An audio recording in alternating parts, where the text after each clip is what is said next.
शख्सियत के इस अध्याय पे आज हम आपके सामने फिर एक नई शख्सियत को लेकर पहुंचे।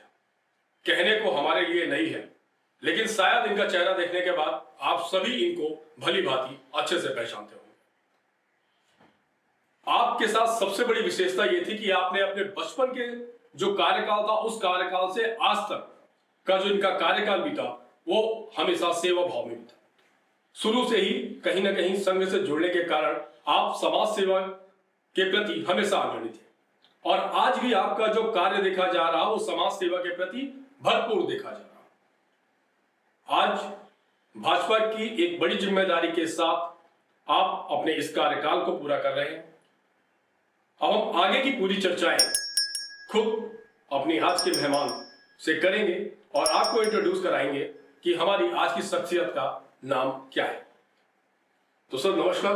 नमस्कार। सबसे पहले तो रिपोर्टर बाबा न्यूज चैनल में आपका स्वागत है, और मैं सबसे पहले जिक्र करूंगा आपका परिचय, जो हम अपनी जनता को अपने चैनल के माध्यम से देना चाहते हैं।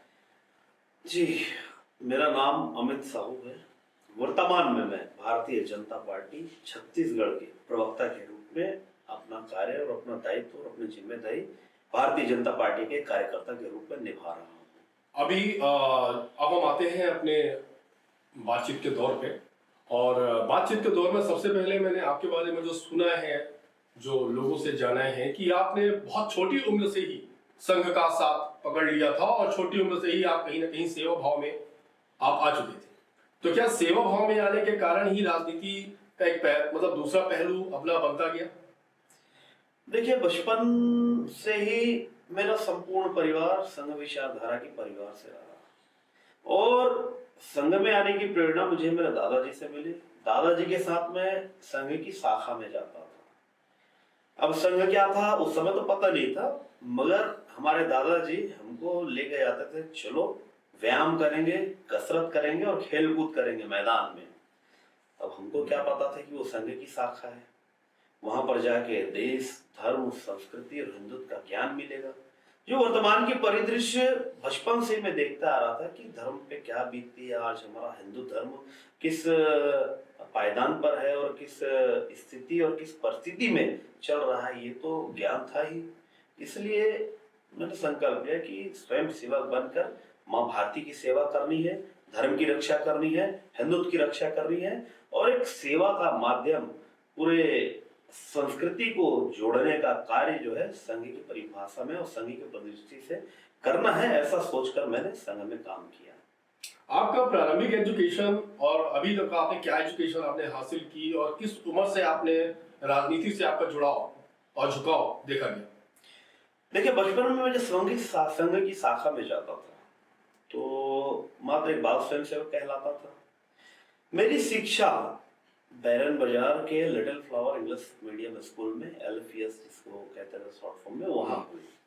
वहां एक मेरा मित्र रमेश मिश्रा होता था।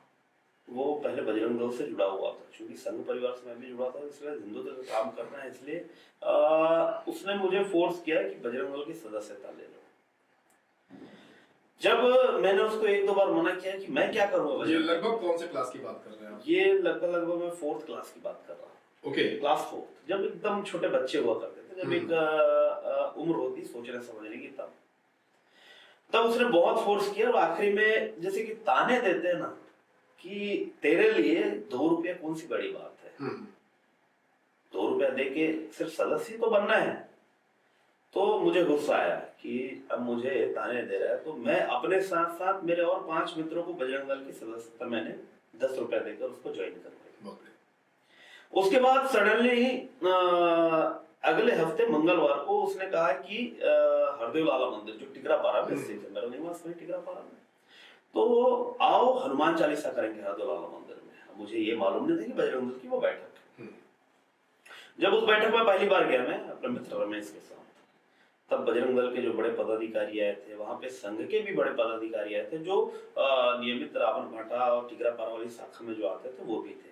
उनको देख के मैं पहचान गया, ये तो हमारे संघ के जो संघ चालक हैं, वहाँ के कारवाह हैं, वहाँ के, ये जान रहा था। तो उन्होंने कहा कि अब अमित आपको बजरंग दल में काम करना है। तब जब वहां पर बजरंग दल के तमाम बड़े नेताओं से मैंने संस्कृति, धर्म और हिंदुत्व की बात जानी, धर्मांतर किस कदर हमारे धर्म को आघात पहुंचा रहा था, और देखा कि वर्तमान के समय में कैसे लोग हिंदू धर्म के साथ कुठाराघात कर रहे थे। ये मैंने उस समय जाना, तब मैंने संकल्प लिया कि नहीं, अब मैं बजरंग दल से जुड़ूंगा और धर्म की रक्षा का काम करूंगा। तो वो दिन था। उसके बाद दूसरी बैठक में सामूहिक साप्ताहिक मिलन होता था। हर हफ्ते हनुमान चालीसा पढ़ना ही होता था, और बचपन से ही हनुमान चालीसा, हनुमान अष्टक, बजरंग बाण, श्री राम स्तुति में तो दक्ष था ही। घर पे हनुमान जी स्वयं विराजमान है, तो हनुमान चालीसा के माध्यम से साप्ताहिक मिलन होता था। उस साप्ताहिक मिलन में दूसरी बार मुझे टीकापारा खंड, जिसको आज के समय में वार्ड कहते हैं, इस खंड का संयोजक मुझे बनाया गया।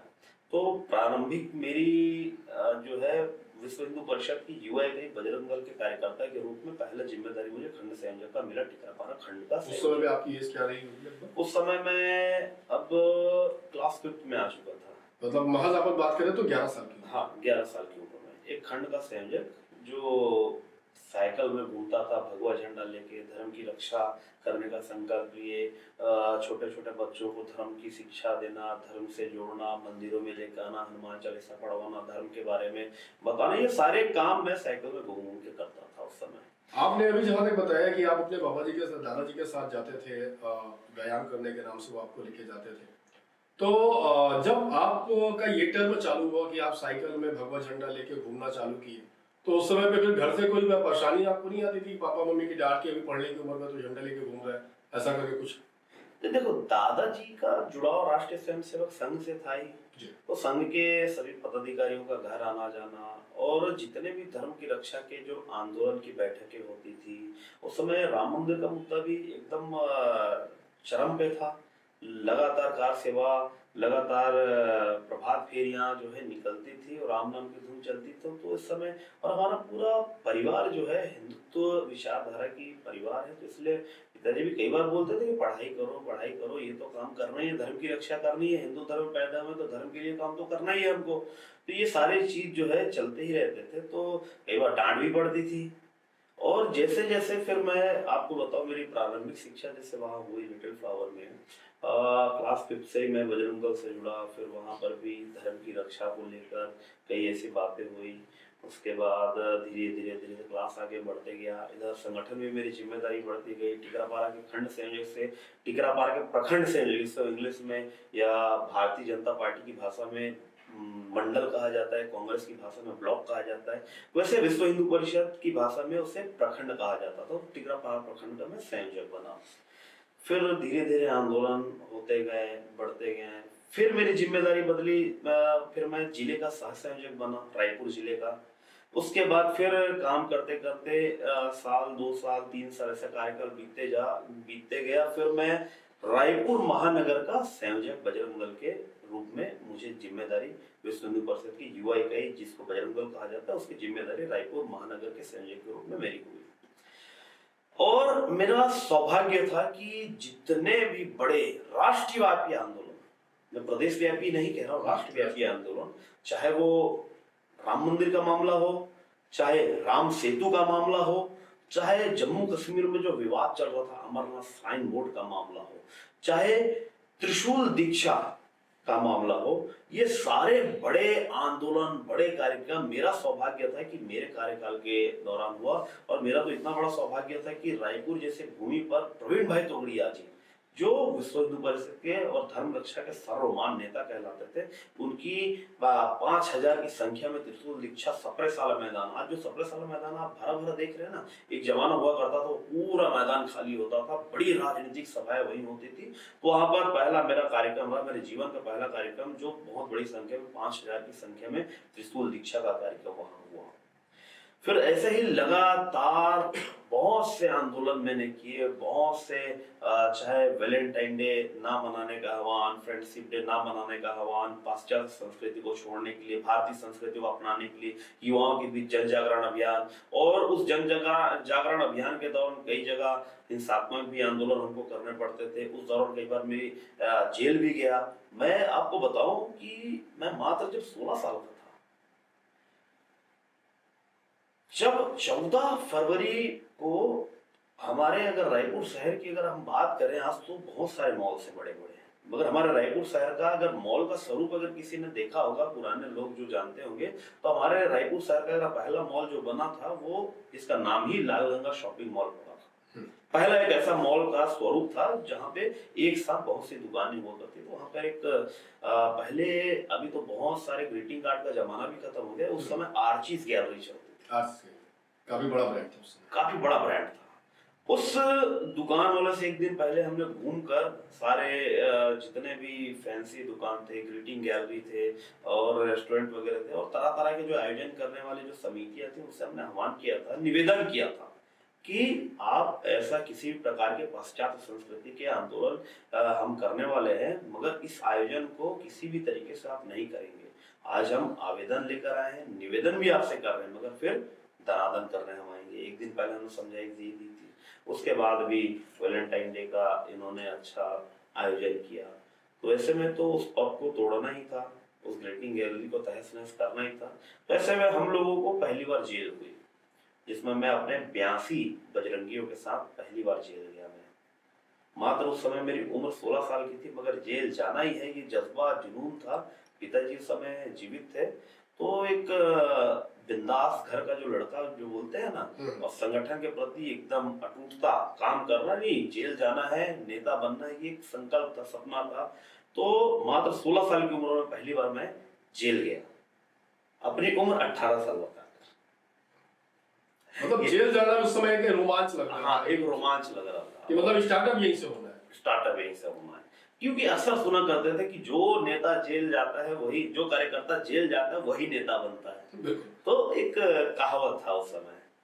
अच्छा, जैसे आपने बहुत सारे कई विद्रोह किए, जैसे अभी आपने आर्चीज गैलरी को तोड़ने की बात कही, जेल जाने की बात कही, और भी बहुत सारे आंदोलनों में आप शामिल हुए, तो कभी कभी ऐसा वाकया कि जब आपको लगा हो कि यार मैं गलत कर रहा हूँ, या आप ज्यादा, आपको भी तकलीफ हो गई हो, आपको शारीरिक तक प्रताड़ना मिली हो, ऐसा कोई दौर आपके समय में बीता क्या? कई बार हुई है, पुलिसों से झड़प होती थी, कई जगह लड़ाइयों जैसी स्थिति हो जाती थी कि कई बार ऐसे मुद्दे, लव जिहाद के मुद्दे आ जाते थे जहाँ पर भीषण युद्ध भी होता था। तो कई जो है जिहादी हिंदू लड़कियों को बहला फुसला कर जो जिनको लेकर जाते थे उनको वापस लेकर आना, धर्म में सुरक्षित रखना, वहाँ पर युद्ध भी लड़ना पड़ता था। कई बार पुलिस के लाठी डंडे भी सहने पड़ते थे। तो ऐसा था कि एक बार तो इसको मैं बाद में बताऊंगा, कई जगह झड़पें भी हुई, और चूंकि जेल मेरा पहली बार आना जाना नहीं हुआ, उसके बाद नियमित जेल आना जाना चालू, कभी 5 दिन के लिए, कभी 1 दिन के लिए, कभी सुबह जेल दाखिला हुआ, शाम तक रिहाई का आदेश आ जाता था, ऐसा भी होता था।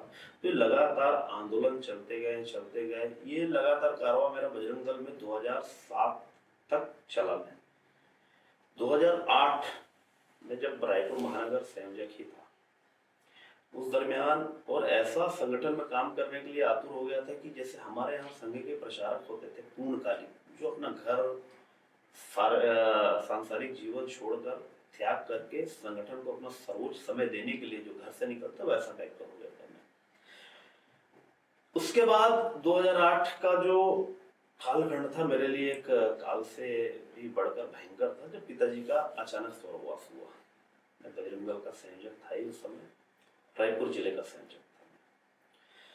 फिर पिताजी का व्यापार, घर परिवार, घर का बड़ा बेटा होना, 3 और छोटे भाई, उम्र भी बहुत कम, कक्षा 12वीं में ही था मैं उस समय। मैं उस समय की बात बताऊं, जब मैं रायपुर महानगर संयोजक था, मैं तब क्लास 12th में था। और उससे भी और मजेदार आपको बात बताओ कि मैं बजरंग दल का कार्यकर्ता, ऊपर से जिला संयोजक होने के नाते कॉन्वेंट स्कूल में मेरी पढ़ाई होती थी, सेंट पॉल चर्च में। वो भी काफी बड़ा विरोध रहा। हाँ, वहाँ भी ऐसा था कि पूरी क्रिश्चियन कम्युनिटी की स्कूल थी, तो सब जानते थे बजरंगी। और बचपन से एक आदत थी कि स्कूल भी जाता था, तिलक लगा के जाता था। तिलक मैं आज से नहीं लगा रहा हूँ, बचपन से लगा रहा हूँ। जब से धर्म के काम में गया मैं, तब से तिलक लगा रहा हूँ, क्योंकि तिलक हिंदू की पहचान होती है, और इससे एक आत्मविश्वास, आत्मबल, आत्मशक्ति और अध्यात्म की ओर जो है झुकाव होता है, इसलिए मैं तिलक भी लगाता था।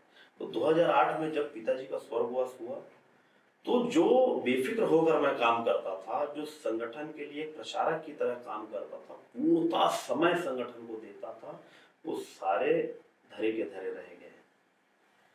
वो कालखंड के बाद फिर पिताजी के कारोबार को संभालना, पूरे परिवार को संभालना, हमारी प्लास्टिक ग्रैनुअल निर्माण की फैक्ट्री होती थी, मैन्युफैक्चरिंग की फैक्ट्री थी, उसको संभालना। उस वजह से जो आपने पहला प्रश्न किया, उस प्रश्न को मैं जवाब देते हुए यहाँ पर सारांश को खत्म करता हूँ, फिर भाजपा का अध्याय मैं आपको बताऊंगा। तो मेरी कक्षा जो है 12वीं तक की पढ़ाई सेंट पॉल चर्च में हुई, और पिताजी के जाने के बाद जो जिम्मेदारी मेरे ऊपर आई, छोटे भाई, जब मैं कक्षा 12वीं में था, छोटे भाइयों की स्थिति आप समझ सकते हो और कैसी रही। तो व्यापार संभालना था, बड़ा कारोबार था पिताजी का, जमीन का कारोबार था, तो उसको संभालने के कारण मैं अपनी पढ़ाई सिर्फ कक्षा 12वीं तक ही कर पाया हूँ। उससे आगे फिर समय नहीं मिला मुझे पढ़ने के लिए। फिर पढ़ाने का काम चालू। हाँ, फिर छोटे भाइयों को पढ़ाने का काम, फिर उनके लिए हर एक चीज़ एक पिता के रूप में उनको देख रेख करना, उनको संभालना, उनकी पढ़ाइयों की जिम्मेदारी, घर में माँ अकेली थी, उनको भी। फिर ऐसे में ही मुझे संघ के बड़े नेता और हमारे एक नेता थे जो जिनका भी पिछले वर्ष ही स्वर्गवास हुआ, माननीय रमेश मोदी जी, विश्व हिंदू परिषद के राष्ट्रीय कोषाध्यक्ष रहे और विश्व हिंदू परिषद प्रदेश अध्यक्ष भी रहे छत्तीसगढ़ में। बड़े अच्छे नेक दिल के वो व्यापारियों के बीच भी प्रसिद्ध थे। संगठन के लिए हिंदुत्व के पुरोधा भी वो कहलाते थे। तो उनके आशीर्वाद से उन्होंने कहा कि अब तुमको व्यापार संभालना है, परिवार संभालना है, तो अब एक काम करो, अगर संगठन का काम ही करना है तो आप भारतीय जनता पार्टी में चले जाओ। तो वर्ष 2008 में मैं भारतीय जनता पार्टी की सदस्यता मैंने ली।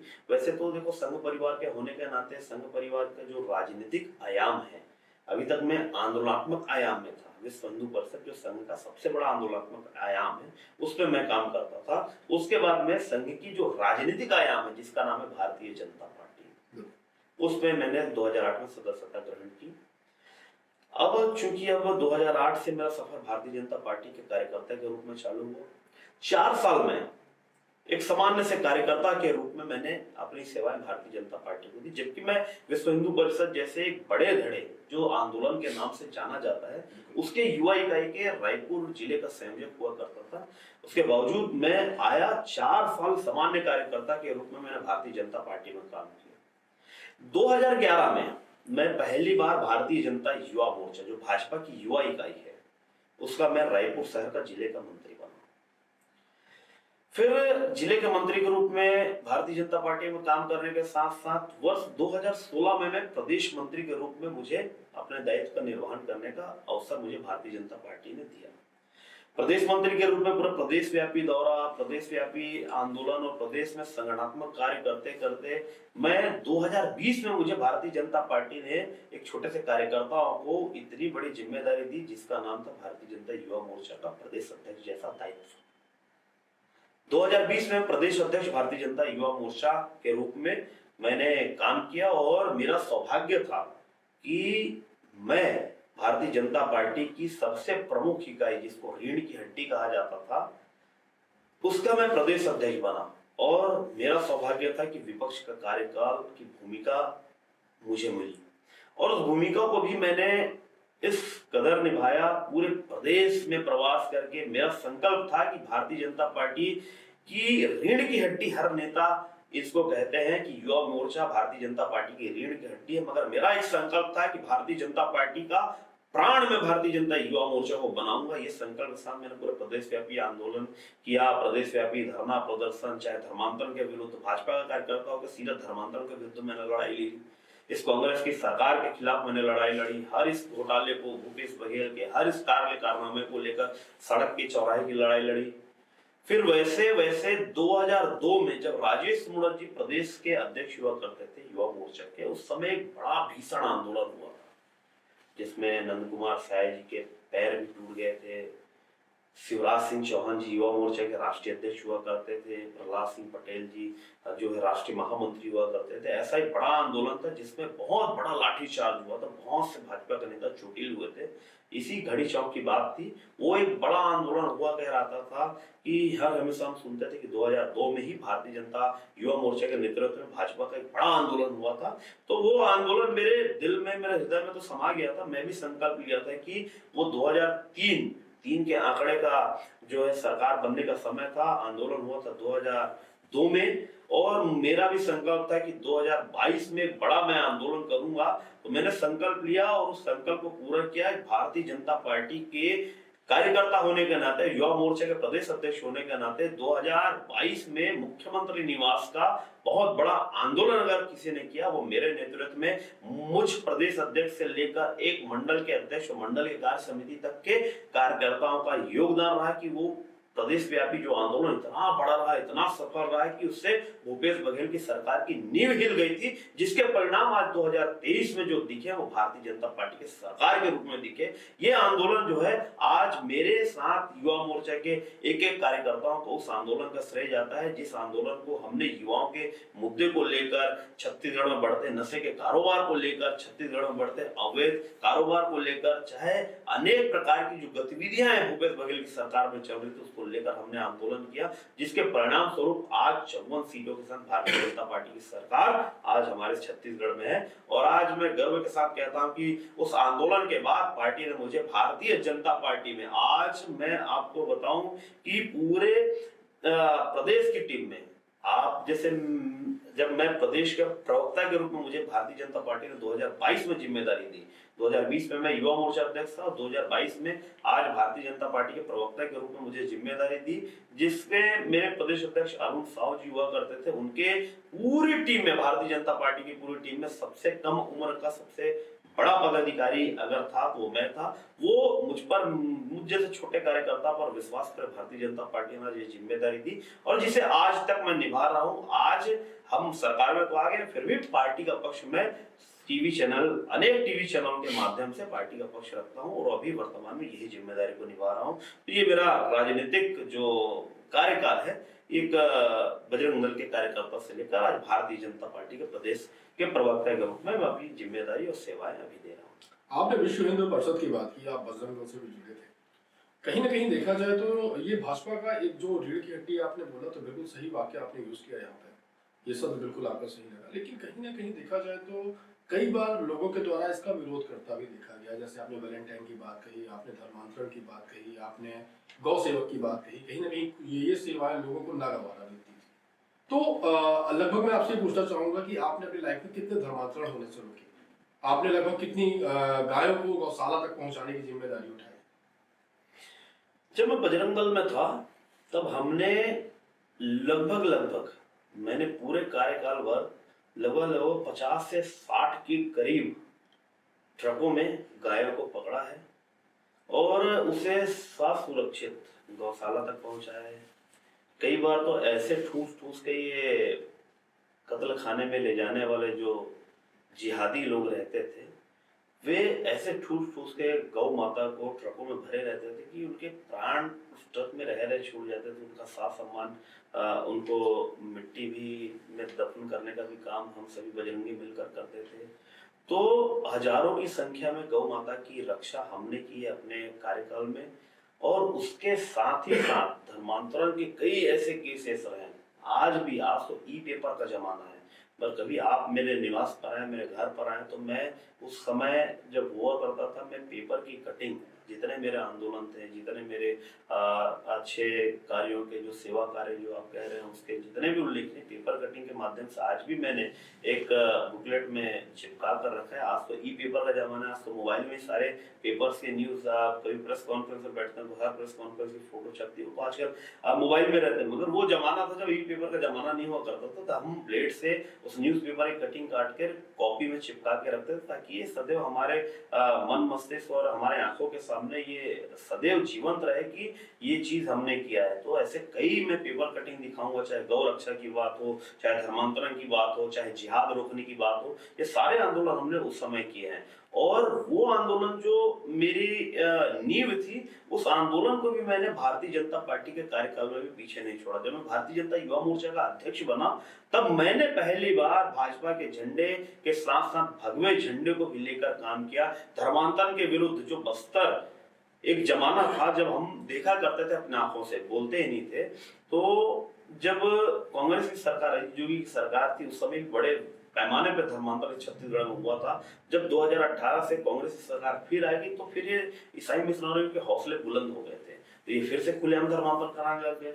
फिर हमको बहुत जगह से शिकायत मिलती थी, फिर ये कांग्रेस सरकार कहती थी अगर शिकायत आ रही तो थाने में रिपोर्ट दर्ज करवाएं।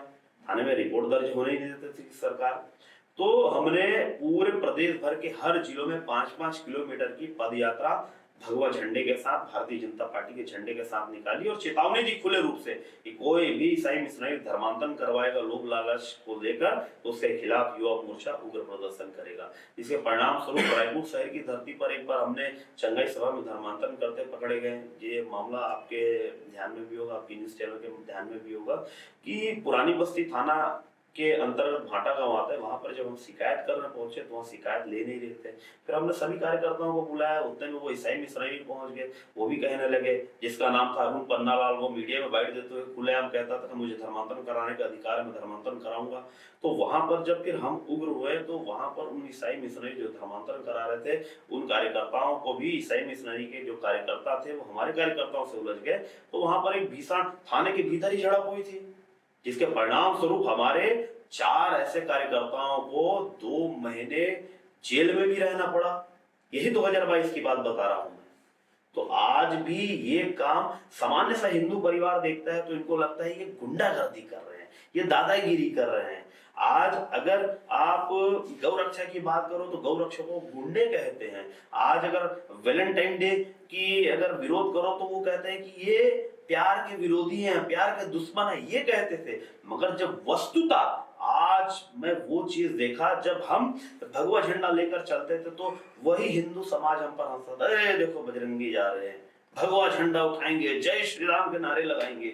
मगर आज जो हमने काम किया बचपन से लेकर आज तक, जो संकल्प था भारतीय जनता पार्टी का, जो संकल्प था संघ परिवार का कि सौगंध राम की खाते हैं, मंदिर वही बनाएंगे, वो संकल्प को भी आज पूरा किया। अरे ये कभी कांग्रेसी पूछते भी थे, अरे ये तो भाजपा वाले हैं, ये तो संघ वाले हैं, ये कहते फिरते हैं कि मंदिर वही बनाएंगे, मगर तारीख नहीं बताएंगे। हमने टंके की चोट पर कहा कि मंदिर भी जहां पर रामलला का जन्म हुआ है वही बन रहा है, और तारीख भी ऐलान हमने उसी दिन कर दिया था जिस दिन मंदिर का निर्माण चालू हुआ था, और उस तय तारीख पे आज मंदिर भी बन गया, भगवान रामलला की मूर्ति भी प्राण प्रतिष्ठित हो गई। और आज हमारा सीना, मन, मस्तिष्क और हृदय जो है चौड़ा हो गया, गौरवान्वित हो गया कि आज स्वतः वो हिंदू समाज जो हंसता था भगवा झंडा लेकर, ये बजरंगी जा रहे हैं, ये भाजपा वाले कहते हैं मंदिर वही बनाएंगे, आज वही हिंदू समाज अपने हृदय से, अपनी आत्मा से वो दिवाली मनाई, वो खुशियां मनाई जो प्रभु श्री रामचंद्र जी जब 14 वर्षों के वनवास के बाद जब अयोध्या लौटे थे, जो खुशियां उस समय जब दीपावली मनाई थी, वही दीपावली 22 जनवरी को जो हमने अपनी आंखों से देखा, तो हमें लगा कि हमारा कोई भी आंदोलन, कोई भी जितने भी हमने हिंदुत्व के लिए कार्य किए, वो आज हमको ब्याज सहित वापस मिला। ये देखकर आंखों से आंसू निकल गए, हृदय जो है गदगदा गया कि आज पूरा हिंदू समाज जागृत हो गया हमारे आंदोलनों के कारण, हमारे परिश्रमों के कारण। जो हंसता था आज वो प्रणाम कर रहा है, आज वो जय श्री राम के नारे वो स्वयं लगा रहा है। आज हमारी जीत हुई, पूरी हिंदू समाज की जीत हुई, हम जैसे छोटे छोटे कार्यकर्ताओं की जीत हुई। आपने जहां तक बात कही, मैं एक उम्मीद तो कांग्रेस से शायद कभी नहीं लगा पाऊंगा, वो उम्मीद कहीं ना कहीं मुझे भाजपा से लगानी पड़ती है। मुझे क्या, सब जनता की बात कर रहा हूँ। मैंने अक्सर देखा है कि आपने जैसे बहुत ज्यादा गौ सेवा की, आपने एक वैलेंटाइन डे जैसे फेस्टिवल को आपने दूर करने की कोशिश की, लेकिन एक्चुअल अगर हम आज की बात करते हैं, आज ऑनलाइन का जमाना है। आज अगर मैं पहले गाय के मुद्दे पे बात करता हूं कि आज भी आपने इतनी गाय को बचाया कत्ल खाने जाने से, आपने आज बहुत सारी गाय को गौशाला पहुंचाया, बहुत सेवा की, लेकिन आज भी जो गाय की दुर्दशा है, उस दुर्दशा का सही तरीका क्या है कि गाय को रोड में न मिले, गाय को लोग जैसे गौ माता कहते हैं उस तरह अपनी माँ की तरह अपने घर पे रखें। दूसरी बात करूंगा मैं कि आज आपने एक छोटा सा त्योहार था वैलेंटाइन डे, जिसमें कुछ कपल्स मिलते थे और वहां पे आप लोगों ने वहां पे पूरा उसका विरोध किया और उसको रोकने की कोशिश की। लेकिन आज जो जमाना देखा जा रहा है और टिकटॉक वगैरह जो छोटे छोटे ऐप आ रहे हैं, इसमें जो अश्लीलता परोसी जा रही है, इस पे आपका विश्व हिंदी परिषद, बजरंग दल और आपकी युवा सेना का क्या कहना है?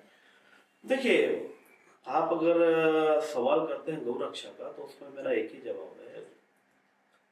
ये कांग्रेस ही आरोप लगाते थे कि गौ रक्षा का मुद्दा भाजपा का मुद्दा है, गौ रक्षा का मुद्दा संघ का मुद्दा है। तो इन्होंने बड़ी योजना के तहत एक अपनी फ्लैगशिप योजना छत्तीसगढ़ में इनकी जब सरकार बनी तो लगाई, जिसका नाम दिया इन्होंने नरवा गरवा गुरवा बाई।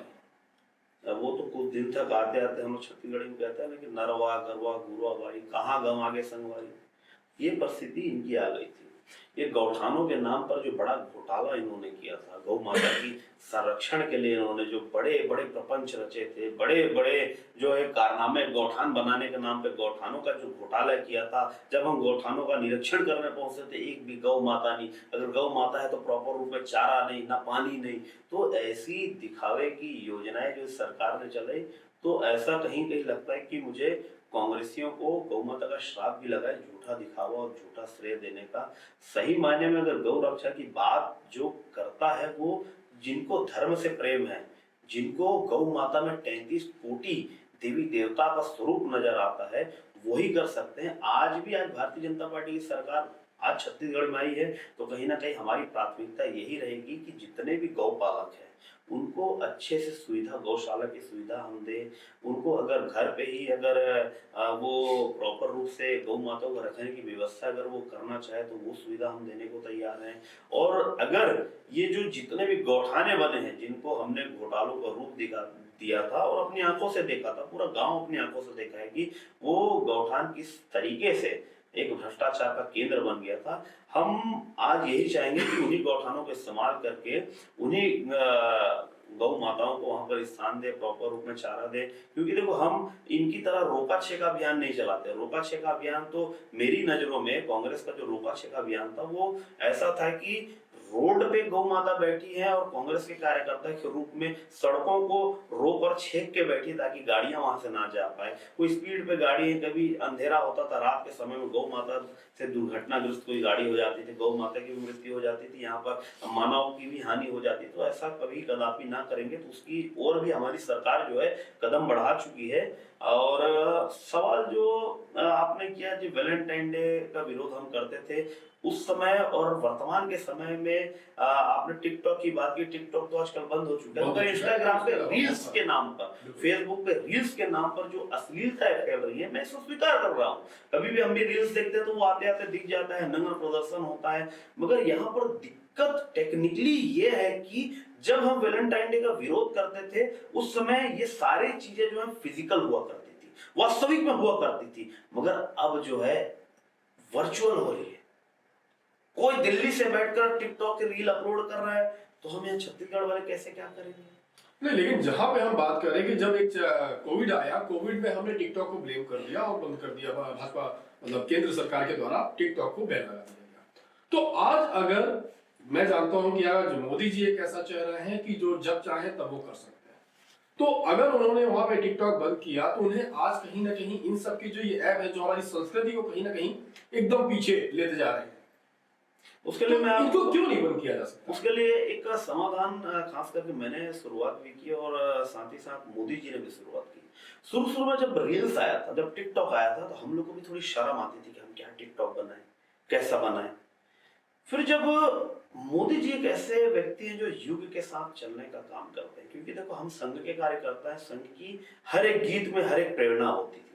जैसे हम संगठन की बैठक में आज एक संघ का गीत गाते हैं, भारतीय जनता पार्टी की बैठक होती है, उसमें गीत गाते हैं कि संगठन गढ़े चलो, सुपंथ पर बढ़े चलो, भला हो जिसमें देश का वो काम तुम किए चलो। जिसका दूसरा लाइन है कि युग के साथ मिलकर तुम कदम बढ़ाना सीख लो, एकता के स्वर में गीत गुनगुनाना सीख लो।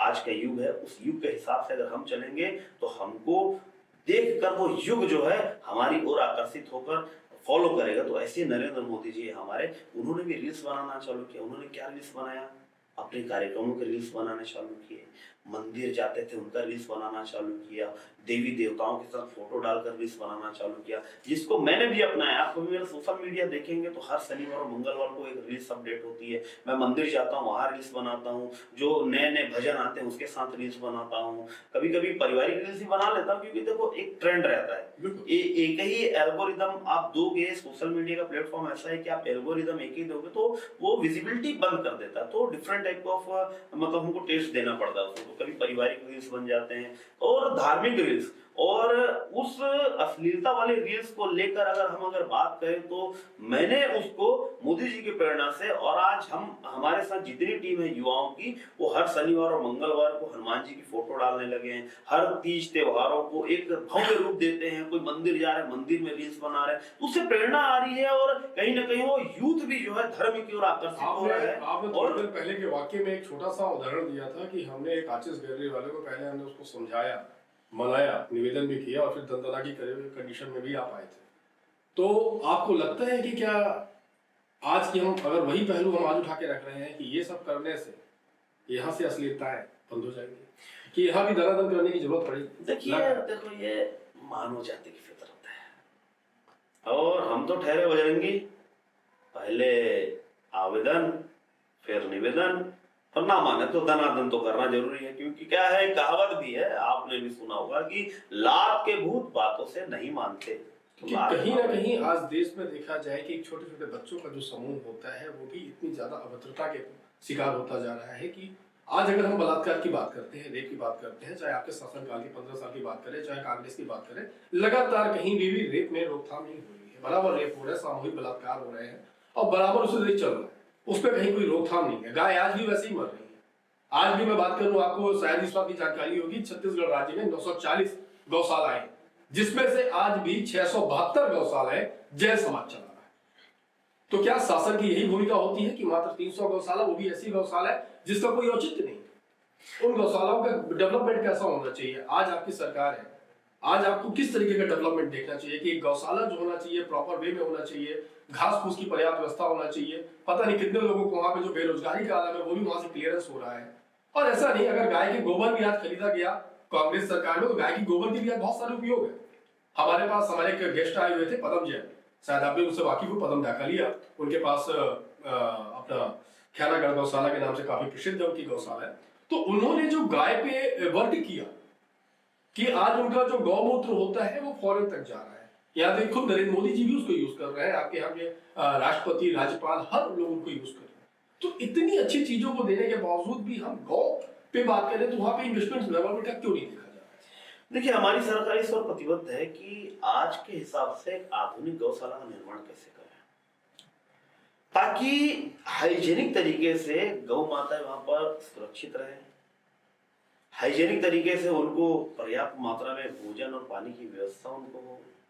जो एक स्वरूप, जो पुराने जमाने में कहावत चलती थी गाय, गंगा और गीता की, जो एक स्वरूप था पहले, जब गौ माताएं हरा चारा खाती थी तो उनका गोबर भी कभी बदबू आ जाए ऐसा नहीं होता था। आज के समय में आप किसी गाय के गोबर का अगर जब स्मेल उसका आप सूंघते हो तो वो इतनी गंदी होती है जिसको आप शायद सूंघ ना पाओ। शायद मनुष्य के मौत से भी ज्यादा, हाँ, मनुष्य के मौत से भी ज्यादा बदबू उसके गौ माता के जो है गोबर से आती है। तो हमारी सरकार अभी वर्तमान में इस ओर प्रतिबद्ध है। माननीय कृषि मंत्री जी भी इस ओर अभी बैठक हुई है। राष्ट्रीय में केंद्रीय मंत्री भी आए थे, माननीय गिरिराज सिंह जी भी, वो भी यही कह के गए कि वर्तमान के समय में जो गौठान है उसकी स्थिति और परिस्थितियों का जायजा ले, वहां पर उसको आधुनिकता की ओर हम लेकर जाए। अगर सरकार के पैसे का उपयोग अगर किसी कार्य में हुआ है, वो पैसे का उपयोग जो है हम आगे लेकर उसको जाए, ना कि व्यर्थ पाए। इस ओर हमारी सरकार भी अग्रसर है और आने वाले समय में जो गौशालाओं को अनुदान भी सरकार के माध्यम से जो मिलता था उस ओर भी हम अग्रसर हो रहे हैं, ताकि गौ सेवक ज्यादा से ज्यादा गौ माता की रक्षा कर सके, ज्यादा से ज्यादा गौ माता की सेवा कर सके, उनको भोजन, पानी, चारा व्यवस्था व्यवस्था जो है समय समय पर उपलब्ध हो और वहां पे 4 से लेकर 40 लोगों को नए रोजगार के सृजन भी हम कराएं। ऐसी स्थिति और परिस्थिति को हमारी सरकार बढ़ भी रही है, जो आने वाले समय में आपको देखने को भी मिलेगा। अभी हाल ही में बाबा जी आए हुए हैं, बागेश्वर धाम बाबा साहब आए हुए हैं। उन्होंने भी बड़ा अच्छा मंत्र दिया है, शायद आपने भी पढ़ा होगा, कि हर एक हिंदू एक घर। तो क्या इस विकल्प को अगर देखा जाए तो ऐसा आपको नहीं लगता कि वाकई हर एक हिंदू और एक गाय की अगर हम बात करते हैं तो शायद हमें कोई गौशाला बनाने की जरूरत नहीं पड़ेगी। अगर एक हिंदू केवल, जैसे आज राम राज्य आपकी बात कही आपने, आज आपने 22 जनवरी के बाद भाजपा के कई पदाधिकारियों द्वारा कहा गया कि राम राज्य की स्थापना की जाएगी, तो इस राम राज्य की स्थापना में इस नारे की शुरुआत करनी चाहिए या नहीं करनी? बहुत अच्छी बात की आचार्य धीरेन्द्र शास्त्री जी ने, और उनका हर एक वक्तव्य हिंदुत्व की प्रेरणा, हिंदुत्व की रक्षा की प्रेरणा, धर्म की रक्षा की प्रेरणा देता है।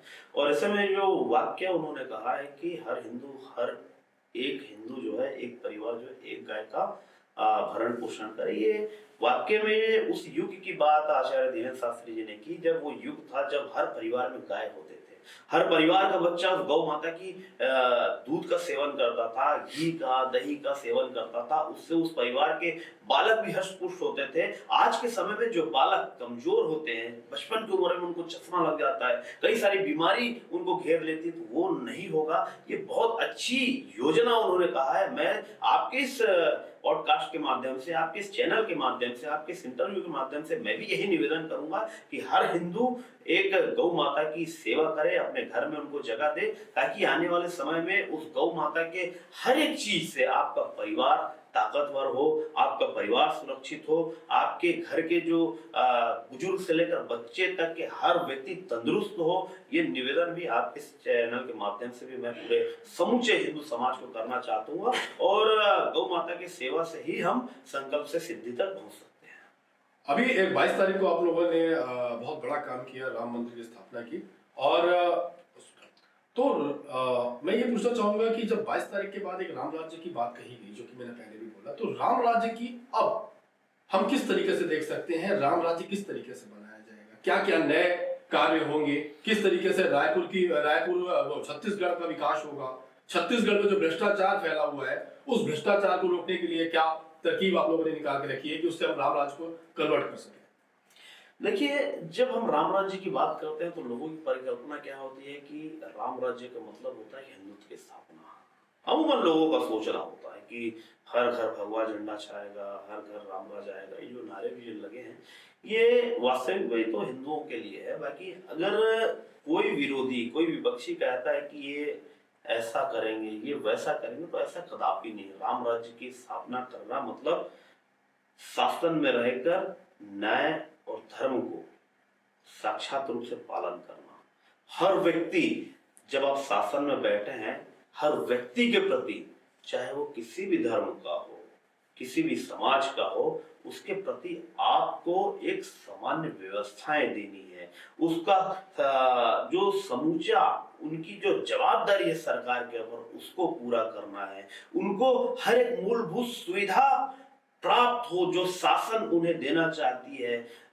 चाहे वो उनके बच्चे को शिक्षा की अगर बात करें, उनको प्रॉपर जो कानून की सुरक्षा व्यवस्था की अगर बात करें, उनके घर में जो हर जो नैतिक जिम्मेदारी जो सरकार की होती है, उसको जब तक हम वहां तक ना पहुंचाते, तब तक हम राम राज्य की परिकल्पना नहीं कर सकते। इसी में हमारे जो प्रणेता है, जो भारतीय जनता पार्टी, और जब भारतीय जनता पार्टी का नाम भारतीय जनसंघ हुआ करता था, जब उनकी एक सोच है भारतीय जनता पार्टी के कार्यकर्ताओं का ध्येय सरकार में रहने का, जब तक पूरा नहीं हो सकता, जब तक वो सरकार की हर उस योजना का लाभ अंतिम पंक्ति पर बैठे अंतिम व्यक्ति तक ना पहुंचा दें, तब तक भारतीय जनता पार्टी के कार्यकर्ताओं का सरकार में आने का ध्येय पूरा नहीं होता। इसी संकल्प के साथ हम राम राज्य स्थापित करने के संकल्प के साथ छत्तीसगढ़ में सरकार बनाए हैं, और केंद्र में भी हमारी नरेंद्र मोदी जी की सरकार है। बिना भेदभाव किए मोदी जी देश के प्रत्येक नागरिकों को अपना मानते हैं, मां भारती का बच्चा मानकर काम करते हैं, और जो उनकी जिम्मेदारी है देश के नागरिकों के प्रति, वो एक आप सीधा उदाहरण देख सकते हैं कि राम राज्य की स्थापना होती कैसे है और क्या जनता की सेवा के लिए क्या किया जाता है। जो अयोध्या में राजा रामचंद्र जी जनता के लिए जो सामान्य व्यवस्था बनाते थे वही सही मायने में राम राज्य है और वही व्यवस्थाएं बनाने के लिए हम भी प्रतिबद्ध है। हम भी राम राज्य लाने के लिए अग्रसर है और छत्तीसगढ़ की जनता भी आज जो है राम राज्य का प्रतिफल प्राप्त करेगी और यही हमारी सोच हमारी संकल्प जो है राम राज्य का इसी प्रकार है। तो अभी तक जो बातें हुई जो आपने बताया और जहां पर हम बात कर रहे थे, आपने हमें कहीं ना कहीं गौ का मुद्दा क्लियर किया, आपने धर्मांतरण का मुद्दा क्लियर किया, लेकिन इस लोकसभा चुनाव की अगर हम बात करते हैं तो आज एक अलग सा कहीं ना कहीं एक दृश्य देखने को मिला जब शंकराचार्य सरस्वती महाराज जो भी थे चारों लोग, इन्होंने कहीं ना कहीं घोर विरोध किया कि जो राम मंदिर की प्राण प्रतिष्ठा हो रही है वो कहीं ना कहीं इनको अनुचित देखी गई इनके द्वारा। इन्होंने ये भी कहा कि राम मंदिर का भी पूरा ढांचा बनकर कंप्लीट नहीं हुआ, सीता के बिना राम नहीं होती। इस तरह के कई वाक्य सामने आए। तो क्या आपको भी ये, आप इस मामले में क्या कहना चाहेंगे कि क्या वाकई लोकसभा के मद्देनजर रखते हुए राम मंदिर का इनॉग्रेशन पहले कर दिया गया? देखिए, इसमें ऐसा है कि ये मानव समाज है, मानव समाज है और नजरें तेज रखने के लिए आजकल चश्मे भी लगते हैं और हर किसी के चश्मे का नंबर एक नहीं होता। किसी को ज्यादा नंबर की जरूरत होती है, किसी को कम नंबर की जरूरत होती है और यहाँ हर किसी का मत एक नहीं होता, मन एक नहीं होता, विचार एक नहीं होते, उनकी सोच एक नहीं होती। ऐसे में हर किसी व्यक्ति की एक अलग सोच है और हम हिंदुओं में सर्वमान होते हैं जिनको एक विशेष पदवी दी जाती है धर्माचार्य की, जो कहलाते हैं शंकराचार्य। तो वहां पे मेरा कुछ कहना अनुचित होगा, मगर जो कहते थे कि माता सीता के बिना राम अधूरे हैं, माता सीता नहीं है मंदिर में, तो मैं उनको ये कहना चाहूंगा कि हम तो राम जन्मभूमि की बात करते थे, जहां रामलला का जन्म हुआ था उसकी बात करते थे। और आज जो लोग देख रहे हैं, जो स्वरूप देख रहे हैं, हमने सिर्फ जन्म का ही नहीं, मतलब एक बालक राम का, भगवान प्रभु श्री राम जी का स्वरूप, एक बाल स्वरूप वहां पर दिया है। 5 वर्षीय की आयु के मुताबिक वहां पर एक मूर्ति की प्राण प्रतिष्ठा की गई थी, वहां हुई है प्राण प्रतिष्ठा। और ऐसे में 5 वर्ष में क्या किसी की शादी हो जाती है?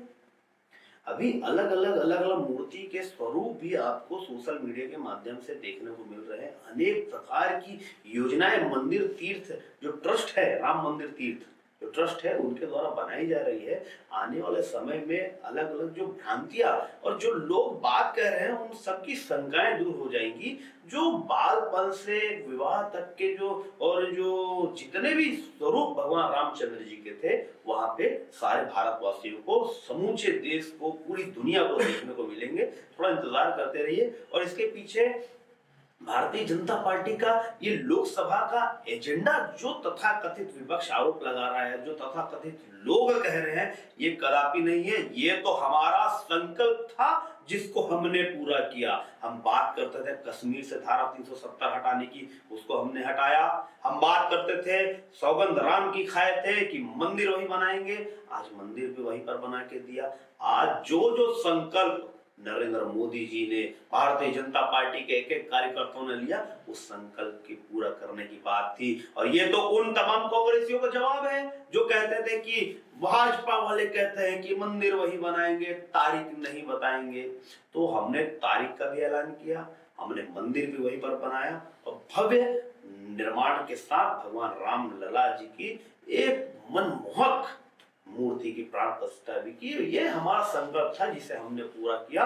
और जो जिस चश्मे से, जिस नंबर से देखना चाहे वो देख ले, मगर देश का समूचा हिंदू समाज देख रहा है कि भारतीय जनता पार्टी अपने वादे पर खरा उतरती है। आपने अभी बताया कि आपने काफी छोटा उम्र से आपने राजनीति में कदम रख दिया था, आपने बहुत सेवाएं की, लेकिन इस बार जहां 2023 का चुनाव हुआ विधानसभा, कहीं ना कहीं आपकी तैयारियां ग्रामीण को लेकर काफी तेज देखी जा रही थी और लगभग अटकलें लगाई जा रही थी कि इस बार विधायक पद में आपका नाम आएगा।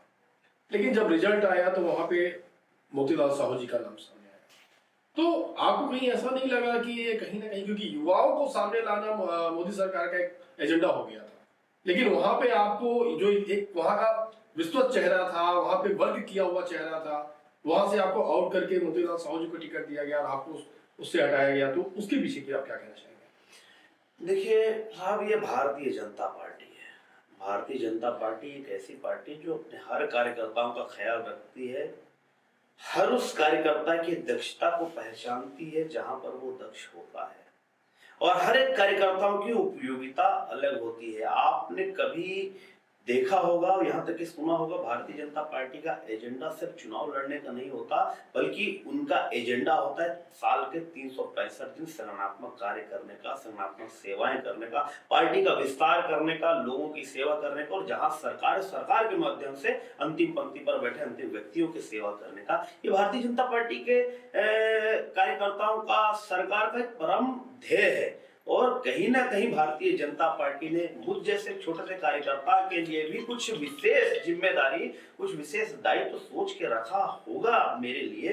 तो मेरा काम है कि भारतीय जनता पार्टी के कार्यकर्ता के रूप में जो जिम्मेदारी संगठन दे रही है उसको नैतिकता के साथ, ईमानदारी के साथ, जो पार्टी एक कार्यकर्ता के प्रति विश्वास करती है कि नहीं यही वो कार्यकर्ता है जो इसे निभा सकता है, वो जो जिम्मेदारी मुझे देती है उसे मैं हृदय से निभाता हूं। और भारतीय जनता पार्टी के सारे बड़े नेता भी इस मेरे कार्य करने के सक्षमता से परिचित है, और निसंदेह मुझे विश्वास है भारतीय जनता पार्टी ने मेरे लिए कुछ सोच कर रखा होगा जो भारतीय जनता पार्टी समय आने पर मुझे देगी। तो इस बार जो लोकसभा का चुनाव देखा जा रहा है 2024 का, तो क्या लोकसभा में आपको टिकट मिलने का कुछ रूपरेखा बनाई जा रही है? देखिए, मैं एक सामान्य से कार्यकर्ता हूँ भारतीय जनता पार्टी का। मुझे जो संगठन के द्वारा जिम्मेदारी दी जाती है उसे निभाने में मैं और उसे पूरा करने में मैं अव्वल रहता हूँ। भारतीय जनता पार्टी जो जिम्मेदारी देगी उसे सारे हृदय में स्वीकार करूंगा, उस ओर अग्रसर होऊंगा। जो विश्वास भारतीय जनता पार्टी मुझ पर करेगी, प्रदेश संगठन, राष्ट्रीय संगठन जो विश्वास मुझ पर करेगी कि नहीं ये कार्यकर्ता अच्छा कार्यकर्ता है, ये कार्यकर्ता सक्षम कार्यकर्ता है, और ये कार्यकर्ता सबको साथ लेकर चलने वाला कार्यकर्ता है, ये सोच कर अगर भारतीय जनता पार्टी को जिम्मेदारी मुझे देती है तो मैं जिम्मेदारी निभाने के लिए सदैव तत्पर रहता हूं, क्योंकि मैं एक ऐसा कार्यकर्ता हूं जो संगठन के आदेश पे काम करने वाला कार्यकर्ता हूं, और जो संगठन मुझे आदेश देगी वो मैं करूंगा। आपका एक किस्सा बड़ा पॉपुलर हुआ था, आपका एक वीडियो आया था जिसमें आप एक बंदूक लेके फोटो खिंचवा रहे थे, और उसमें काफी ज्यादा कांग्रेस की तरफ से काफी बातें सामने आई थी कि बंदूक नकली है, जैसे मोदी जी की आज तक डिग्री नहीं दिखाई, वैसे अमित जी ने आज तक अपनी बंदूक का लाइसेंस नहीं दिखाया। इसके पीछे क्या कहानी है? देखिए, हम संघ के कार्यकर्ता हैं, आरएसएस के कार्यकर्ता हैं। हम साल के एक दिन हम अपना स्थापना दिवस जो है मनाते हैं प्रत्येक वर्ष, जो विजयदशमी। सन 1925 में विजयदशमी के दिन राष्ट्रीय स्वयंसेवक संघ की स्थापना हुई थी। अब दशहरा का दिन, जो विजयदशमी का दिन होता है, उसे स्थापना दिवस के रूप में प्रत्येक वर्ष संघ जो है मनाता है, जिसमें हम सभी हर साल पथ संचलन के रूप में संघ के कार्यकर्ता एकत्रीकरण होते हैं, और पथ संचलन के रूप में हम अपनी दक्षता को प्रदर्शन करते हैं और हिंदू समाज की रक्षा का संकल्प लेते हैं, सेवा का संकल्प लेते हैं। तो वो विजयदशमी का पर्व ऐसा होता है जिस दिन हम शस्त्र की भी पूजा करते हैं। चाहे जो भी व्यक्ति इस सृष्टि में है उस दिन विजयदशमी को एक विजय का प्रतीक मानकर शस्त्र की पूजा करता है। तो ऐसे में हमारे पास जो भी शस्त्र है उसका पूजन हम विजयदशमी के दिन करते हैं, और वही दिन था जिस दिन हम अपने शस्त्र की पूजन कर रहे थे। तो अक्सर होता क्या है कि हर कोई बंदूक देखा नहीं होता, नाम सुना होता है, पिक्चरों में देखा होता है। जब वो वास्तविक में कोई सामने बंदूक देखता है तो कार्यकर्ता तो क्या एक आम आदमी भी प्रफुल्लित हो जाता है कि मैं उस बंदूक को सामने से देख लूं, उसे छू लूं कि कैसा है, कितना वजन है, कैसा चलता है, ये सब। तो उस समय ऐसा ही था कि शस्त्र पूजन के बाद जब मैं शस्त्र वापस रख रहा था, उस समय की तस्वीर जो है संघ के गणवेश में मैं था उस समय भी, तो वो तस्वीर जो है मैंने अपने सोशल मीडिया पे अपलोड की। तो वहीं से ही पूरे सारे मीडिया में, चाहे वेब मीडिया हो, चाहे वेब पोर्टल हो, चाहे सोशल मीडिया हो, और बड़े से बड़े कांग्रेसी जो तथाकथित संघ से चिढ़ते हैं, ऐसे लोगों ने उस फोटो के साथ ट्रोल करना चालू किया कि ये बंदूक जो है मेला में मिलने वाला 20 रुपए वाला बंदूक है, तो ये बंदूक जो है नकली है, ये बंदूक जो ये है। तो वैसे में फिर प्रशासन का भी फोन आया मेरे पास कि ऐसी ऐसी बात है, ये है वो है। तो मैं उन तमाम कांग्रेसियों को उस समय मैंने अपने सोशल मीडिया के माध्यम से जवाब दिया था कि ये बंदूक असली भी है और ये चलती भी है और ये धर्म की रक्षा के लिए जरूर चलेगी।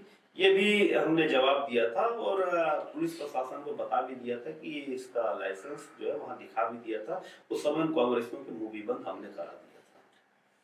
कांग्रेस का जो 5 साल का कार्यकाल था, कांग्रेस के 5 साल के कार्यकाल में घोटालों की बहुत सारी बातें सामने आई, बहुत सारे घोटाले आए, गोबर घोटाला आया और भी बहुत सारे घोटालों का नाम जिक्र आता है। लेकिन एक ऐसा मुद्दा भी सामने आया कि जब शैक्षणिक संस्थान के नाम पे अलॉट की गई जमीनों को कांग्रेस के ही कुछ व्यापारी दोस्त प्राइवेट करके बेच उसमें प्लॉटिंग कर रहे थे और कई लोगों को उन्होंने प्लॉट बेचा। आज जो चेहरे सामने आ रहे हैं वो मरने पे उतारू हो रहे हैं, क्योंकि वो इतने गरीब लोग थे कि जो 2 लाख 4 लाख 5 लाख रुपए कर्ज लेके उस जमीन को खरीदे थे, लेकिन आज ही उस घर में वो उस जमीन पे अपना घर नहीं बना पा रहे। इस तरह के बहुत सारे केसेस अभी आपके सामने आएंगे। इन केसेस पे अपना क्या रवैया होगा? देखिए, मेरे नजर में ना सी फॉर कांग्रेस, इसका वर्ड ही स्टार्ट सी से होता है, जो पूर्ण होता है कांग्रेस बनता है। तो कांग्रेस की जो परिभाषा है, जिसको हम बोलचाल की भाषा में एक सिक्के का 2 पहलू जिसे कहते हैं ना, तो C for Congress, then turn the coin and C for corruption, C for कांग्रेसी also and C for corrupt also. तो जितनी भी परिभाषा सी से चालू होती है वो कांग्रेस के साथ परिभाषित होती है। एक एक कांग्रेस का कार्यकर्ता करप्शन करने में दक्ष होता है। ना जाने, मुझे तो कभी कभी ऐसा लगता है, अपने दिल की बात बताऊं तो, क्या कांग्रेसियों को भ्रष्टाचार करने के लिए ट्रेनिंग दी जाती है क्या?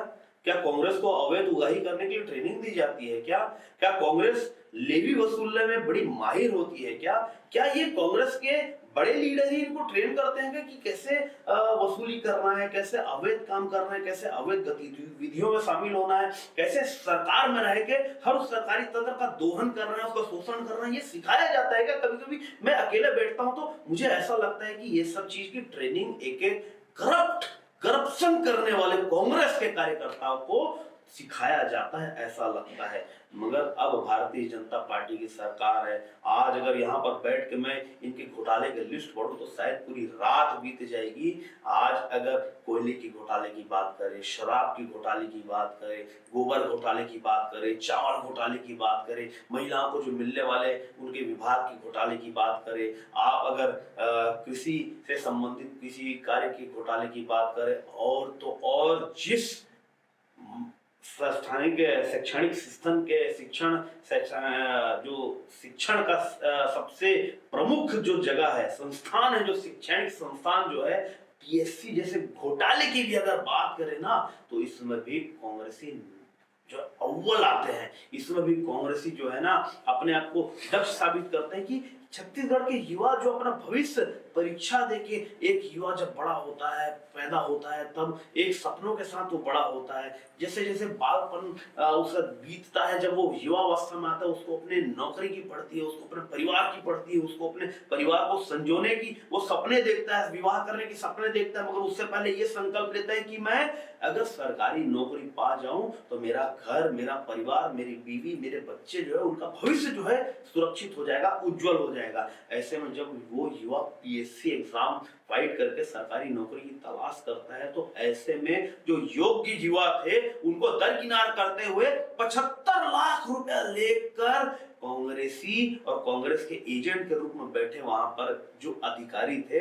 अपने घर के बच्चों को, उन बेचारे गरीब बच्चों का गला घोट कर, जो लाखों खर्चा करके, कर्जा लेकर पढ़ाई करके सरकारी नौकरी पे आने का ख्वाब जो देखते थे, उनके सपनों को चूर चूर करके, उनके गलों को घोट कर जो है अपने घर के कांग्रेसी बच्चों को, अधिकारी अपने घर के बच्चों को जो है मिली भगत के साथ ये पीएससी में सीट अलॉटमेंट कर देते हैं। मगर आज हमने उस मुद्दे को उठाया, उन युवाओं के अधिकार की हमने लड़ाई लड़ी, और तमाम जितने भी कांग्रेस के घोटाले थे, हमारे भारतीय जनता पार्टी के के विधायकों ने सड़क की लड़ाई लड़ी और हम जैसे कार्यकर्ताओं ने हमारे जितने भी विधायक थे उन्होंने सदन की लड़ाई लड़ी और हम जैसे कर्मठ कार्यकर्ताओं ने सड़क की लड़ाई लड़ी और सड़क की लड़ाई लड़कर हर चौराहे पर कांग्रेस के घोटालों को लाकर छत्तीसगढ़ की जनता के सामने हमने दिखाया पूरे प्रदेश में, जिसके ही परिणाम स्वरूप आज छत्तीसगढ़ की जनता का विश्वास भारतीय जनता पार्टी के प्रति आया कि नहीं, भारतीय जनता पार्टी एक ऐसी सरकार है,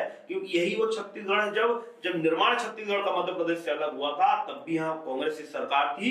2000 से 2003 तक इसी कांग्रेस और इसी सी फॉर करप्शन की सरकार जो है छत्तीसगढ़ की जनता ने देखा था और उसी C for Congress, C for corrupt और सी फॉर कन्वर्सन कराने वाली सरकार, धर्मांतरण कराने वाली सरकार अजीत जोगी के रूप में छत्तीसगढ़ की जनता ने देखा था। वही सरकार 2018 से भी भूपेश बघेल के रूप में इन्होंने देखा सरकार में, फिर से धर्मांतरण कराने वाले आगे आ गए, फिर से घोटालेबाज आगे आ गए। आज जो है सौम्या चौरसिया जो भूपेश बघेल की उपसचिव हुआ करती थी, आज वो जेल में पड़ी है, सड़ रही है।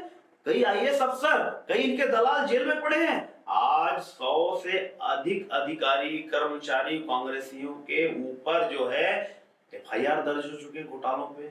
ये नरेंद्र मोदी जी की सरकार है, ये भारतीय जनता पार्टी की सरकार है और ये मोदी जी की गारंटी है, न खाऊंगा न खाने दूंगा। इसको परिभाषित करते हुए छत्तीसगढ़ के अगर चाहे वो शैक्षणिक संस्थान की जमीन हो, चाहे युवाओं के अधिकार की बात हो, चाहे महिलाओं के अधिकार की बात हो, चाहे छत्तीसगढ़ के किसान, आदिवासी और ओबीसी, एसटी, एससी जितने भी वर्ग है सबके अधिकारों को जिन कांग्रेसियों ने छीना है, जिन छत्तीसगढ़ की गाढ़ी कमाइयों के पैसे को इन्होंने अपने घर की कमाई बनाया, अपनी कमाई बनाया, एक एक पाई जब तक वापस नहीं होगा छत्तीसगढ़ियों का तब तक भारतीय जनता पार्टी की सरकार जो है चुप नहीं बैठेगी। इनके घोटालों को, जिन्होंने घोटाले किए, छत्तीसगढ़ महतारी के साथ खिलवाड़ किया है, छत्तीसगढ़ के राजकोष के साथ जिन्होंने खिलवाड़ किया है, वो जेल के सलाखों के पीछे जरूर जाएंगे, क्योंकि मोदी है तो मुमकिन है। शायद सरकार इन पे कहीं ना कहीं कई अधिकारियों का नाम सामने आया, जैसे आपने पीएससी घोटालों की बात की, कई अधिकारियों का नाम सामने आया, बहुत सारे चेहरे आप भी जानते होंगे। अब इन पे कैसे शिकंजा कसा जाएगा शायद सरकार के द्वारा? देखिए, पीएससी के घोटाले की मांग जो है यहाँ के छत्तीसगढ़ तमाम लाखों छात्र छात्राओं की थी, जिसको हमने अपने घोषणा पत्र में भी लिया कि अगर भारतीय जनता पार्टी की सरकार बनती है तो पीएससी घोटाले की जांच जो है सीबीआई को देंगे, और निस्संदेह वो वादा भी हमने पूरा किया। आज वो घोटाले जो पीएससी के माध्यम से इन कांग्रेसियों ने, अधिकारियों ने जो की है, उसके केस को हमने साय जी की सरकार है, विष्णुदेव साय जी की सरकार है, भाजपा की सरकार ने सीबीआई को सौंपा है। निसंदेह बहुत जल्द वो सारे के सारे जो दोषी हैं इसमें वो सलाखों के पीछे होंगे, और जो ईमानदार कर्मठ जो अपने जीवन को संजो के बैठा है वो युवा आज पीएससी के माध्यम से एसआई बनेगा, पीएससी के माध्यम से तहसीलदार बनेगा, पीएससी के माध्यम से डिप्टी कलेक्टर बनेगा, और पीएससी के माध्यम से अनेक शासकीय पदों पर वो अपनी सेवाएं देगा और ईमानदारी से सेवा देगा। जो पढ़ लिख कर आएगा, छत्तीसगढ़ महतारी की सेवा करने के उद्देश्य को लेकर आएगा, वो जरूर इस पद पर बैठेगा। इस ईमानदारी के साथ भाजपा की सरकार छत्तीसगढ़ में अब चलने लगी है। कांग्रेस के समय की बात करें तो कई अधिकारी ऐसे थे जो पूर्णतः भ्रष्ट थे और बहुत अच्छा उनका कार्यकाल भी गया कांग्रेस के समय में, अभी भी यथावत है वो। चाहे उसमें आप तहसीलदार की बात करें, चाहे कलेक्टर की बात करें, चाहे एसपी की बात करें, आपके सामने बहुत सारे चेहरे सामने होंगे। अब इन चेहरों के साथ क्या इनके खिलाफ क्या कार्रवाई की जाएगी, किस तरीके से इनको रोका जाएगा, किस तरीके से एक डर बनाया जाएगा कि अगला अधिकारी इस तरह के कृत्य न कर पाए, क्या मुहिम होगी आपकी उसकी? देखिए, डर और भय का माहौल तो भारतीय जनता पार्टी कभी बनाती नहीं, मगर भारतीय जनता पार्टी की सरकार ईमानदारी से चलती है, ये हर अधिकारियों को मालूम है, हर कर्मचारियों को मालूम है। ये भय जब से भाजपा की सरकार बनी है, कई अधिकारी दुम दबा कर घर बैठे हैं, कई अधिकारी अपने बचाव के लिए मिन्नतें करते थे, मगर ये भाजपा की सरकार साहब कोई दोषी बचेगा नहीं, सब जाएंगे सलाखों के पीछे।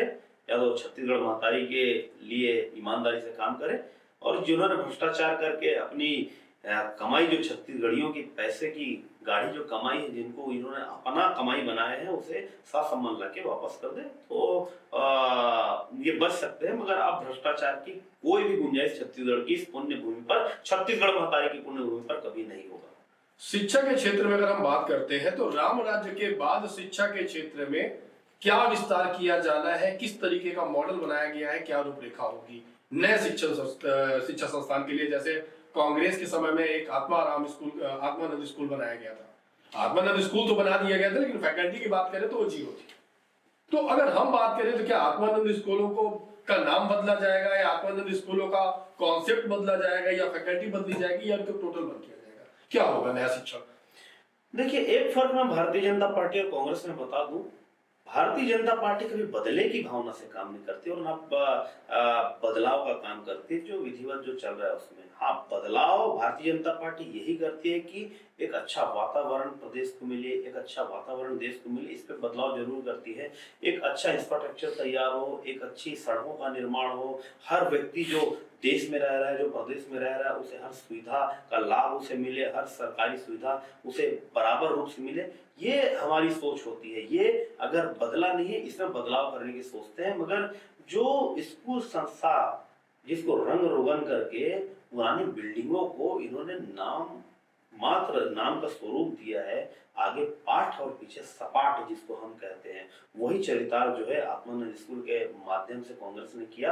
एक भी नई स्कूल बिल्डिंग का निर्माण अगर छत्तीसगढ़ की पुण्य भूमि पर किसी भी कांग्रेस के किसी भी विधायक या मंत्री ने या स्वयं मुख्यमंत्री ने किया हो, तो मैंने तो पूरे छत्तीसगढ़ में मैं प्रवास करते रहता हूँ भाजपा के कार्यकर्ता होने के नाते, मगर एक भी नया निर्माण मैंने नहीं देखा। किसी भी स्कूल का नया निर्माण हुआ होगा ये नहीं देखा। ये निर्माण हमने किया था, क्योंकि जब मैं 2003 और 2000 की बात किया, 2018 और 2023 की बात किया, उस दरमियान 2003 से लेकर 2018 तक की हमारी सरकार थी, भाजपा की सरकार। अगर छत्तीसगढ़ का अगर भरतपुर सोनहत से लेकर 1 नंबर विधानसभा से कोंटा तक के 90 नंबर वाले विधानसभा तक अगर जो सड़कें आप देख रहे हो उसको अगर किसी ने बनाया तो भाजपा की सरकार ने बनाया। अगर वहां से लेकर पूरे छत्तीसगढ़ के हर एक जिलों में जो स्कूल की बिल्डिंग है, जो अस्पतालों की बिल्डिंग है, जो बड़े बड़े कलेक्ट्रेट बने हैं, जो सरकारी संस्थानों की बिल्डिंग है, आज नया रायपुर का स्वरूप देख लो, आज पूरे छत्तीसगढ़ के हर एक जिले का स्वरूप देख लो। अपने आप में जो इंफ्रास्ट्रक्चर का निर्माण हुआ है, जो सड़कें जो चौड़ी चौड़ी सड़कें जो बनी है, अगर उसको किसी ने बनाया है, जो छत्तीसगढ़ 2000 से 2003 तक जिसको एक बीमारू राज्य का दर्जा दिया जाता था, जो रेंगता हुआ छत्तीसगढ़ था, उस छत्तीसगढ़ को अगर दौड़ता हुआ छत्तीसगढ़, विकसित छत्तीसगढ़ और पूरे भारत देश में सबसे अव्वल राज्य का दर्जा अगर किसी ने दिया तो भाजपा की सरकार ने छत्तीसगढ़ में दिया था। और ये छत्तीसगढ़ का स्वरूप जो आप देख रहे हैं वो कहीं ना कहीं भारतीय जनता पार्टी की सरकार की देन थी। मगर यही 2018 से लेकर 2023 तक के कांग्रेस के कार्यकाल में देख लो, जो दौड़ता हुआ छत्तीसगढ़ हमने बनाया था उसे वापस इन्होंने रेंगता हुआ छत्तीसगढ़ बनाया है। मगर अब हम आ गए हैं, हमारा जो संकल्प था, हमारा जो ध्येय है, उसे हम जरूर पूरा करेंगे। फिर से छत्तीसगढ़ महतारी का नाम पूरे देश में रोशन करेंगे और देश के साथ पूरे विश्व में रोशन करेंगे। और फिर ये रेंगता हुआ जो छत्तीसगढ़ है उसे एक दौड़ता हुआ छत्तीसगढ़ निर्माण करने का संकल्प हमारा है। और निस्संदेह आपको कुछ दिन बाद से वो छत्तीसगढ़ जो आज रेंग रहा है वो दौड़ते हुए दिखाई देगा। हम शिक्षा के साथ साथ बात कर रहे थे कि शिक्षा पे किस तरीके का स्वरूप देखा जा सकता है, शिक्षा का जो क्षेत्र है उसको कैसे हम बदलेंगे। जो शिक्षा का क्षेत्र कांग्रेस ने एकदम जहां कहा बस एक बिल्डिंग में रंग रंगाई करके और केवल स्कूलें चालू कर दी, उसे नाम दे दिया इंग्लिश मीडियम का, लेकिन क्या वहां पे बच्चों को इंग्लिश मीडियम की शिक्षा मिल रही है? क्या वहां पे हिंदी मीडियम वाले जो बच्चे हैं उन्हें सही तरीके के टीचर्स मिल रहे हैं? मैं इस पे बात करना चाह रहा हूँ। देखिए, हमारी जो केंद्र में सरकार नरेंद्र मोदी जी की, उन्होंने एक नए संकल्प के साथ शिक्षा नीति में बदलाव किया है।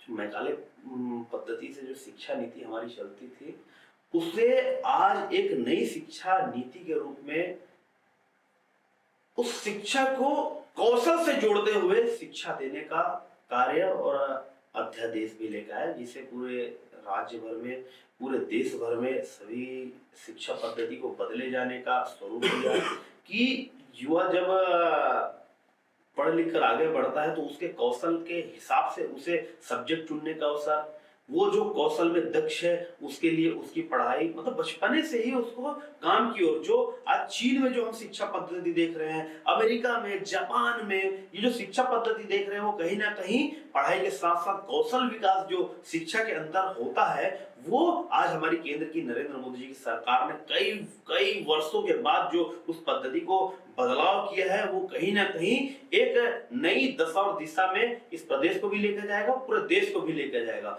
और रहा सवाल जो शैक्षणिक संस्था जो रंग पेंट करके एक नया स्वरूप इन्होंने देने का जो काम किया था कि वहां पर शिक्षकों में भी समुची उचित व्यवस्था भी ये कांग्रेस की सरकार नहीं कर पा रही थी, उसे हम निसंदेह हमारा संकल्प है कि यहाँ का युवा पढ़ेगा तो यहाँ का युवा बढ़ेगा। इसी संकल्प के साथ हमारी सरकार प्रतिबद्ध है उन तमाम युवाओं के लिए, ताकि वो युवा पढ़ लिख के अपने घर का भविष्य बने, वो पढ़ लिख के अपने शैक्षणिक जो संस्थान है उसका भविष्य बने, और इस रायपुर राजधानी सहित छत्तीसगढ़ प्रदेश का भविष्य बने। इस ओर कार्य करने के लिए अग्रसर है हमारी सरकार। आने वाली जो शिक्षा नीति होगी बहुत अच्छी शिक्षा नीति होगी, क्योंकि यहाँ का युवा पढ़ेगा तभी छत्तीसगढ़ बढ़ेगा। ये संकल्प भी हमारा है और एक नई और अच्छी सुविधाओं के साथ शिक्षा देने के लिए हमारी सरकार प्रतिबद्ध है, उस ओर आगे भी बढ़ चुकी है। स्वास्थ्य के क्षेत्र में भाजपा सरकार के द्वारा क्या नए कदम उठाए जाएंगे जो कि छत्तीसगढ़ सरकार क्षेत्रवासियों को उनके फायदे पहुंच पाए? देखिए, अगर इस छत्तीसगढ़ की पुण्य भूमि पर अगर किसी सरकार ने, और हमारी सरकार का ध्येय मैंने पहले भी आपको बताया कि अंतिम पंक्ति पर बैठा अंतिम व्यक्ति जब तक सरकारी योजना का लाभ से लाभान्वित नहीं होता तब तक हमारा ध्येय पूरा नहीं होता। और उसमें हमारा संकल्प ये भी था कि मैंने देखा है छत्तीसगढ़ में, मैं अगर बात छत्तीसगढ़ पूरे प्रदेश की करूं तो मैंने देखा है बस्तर, मैंने देखा है सरगुजा।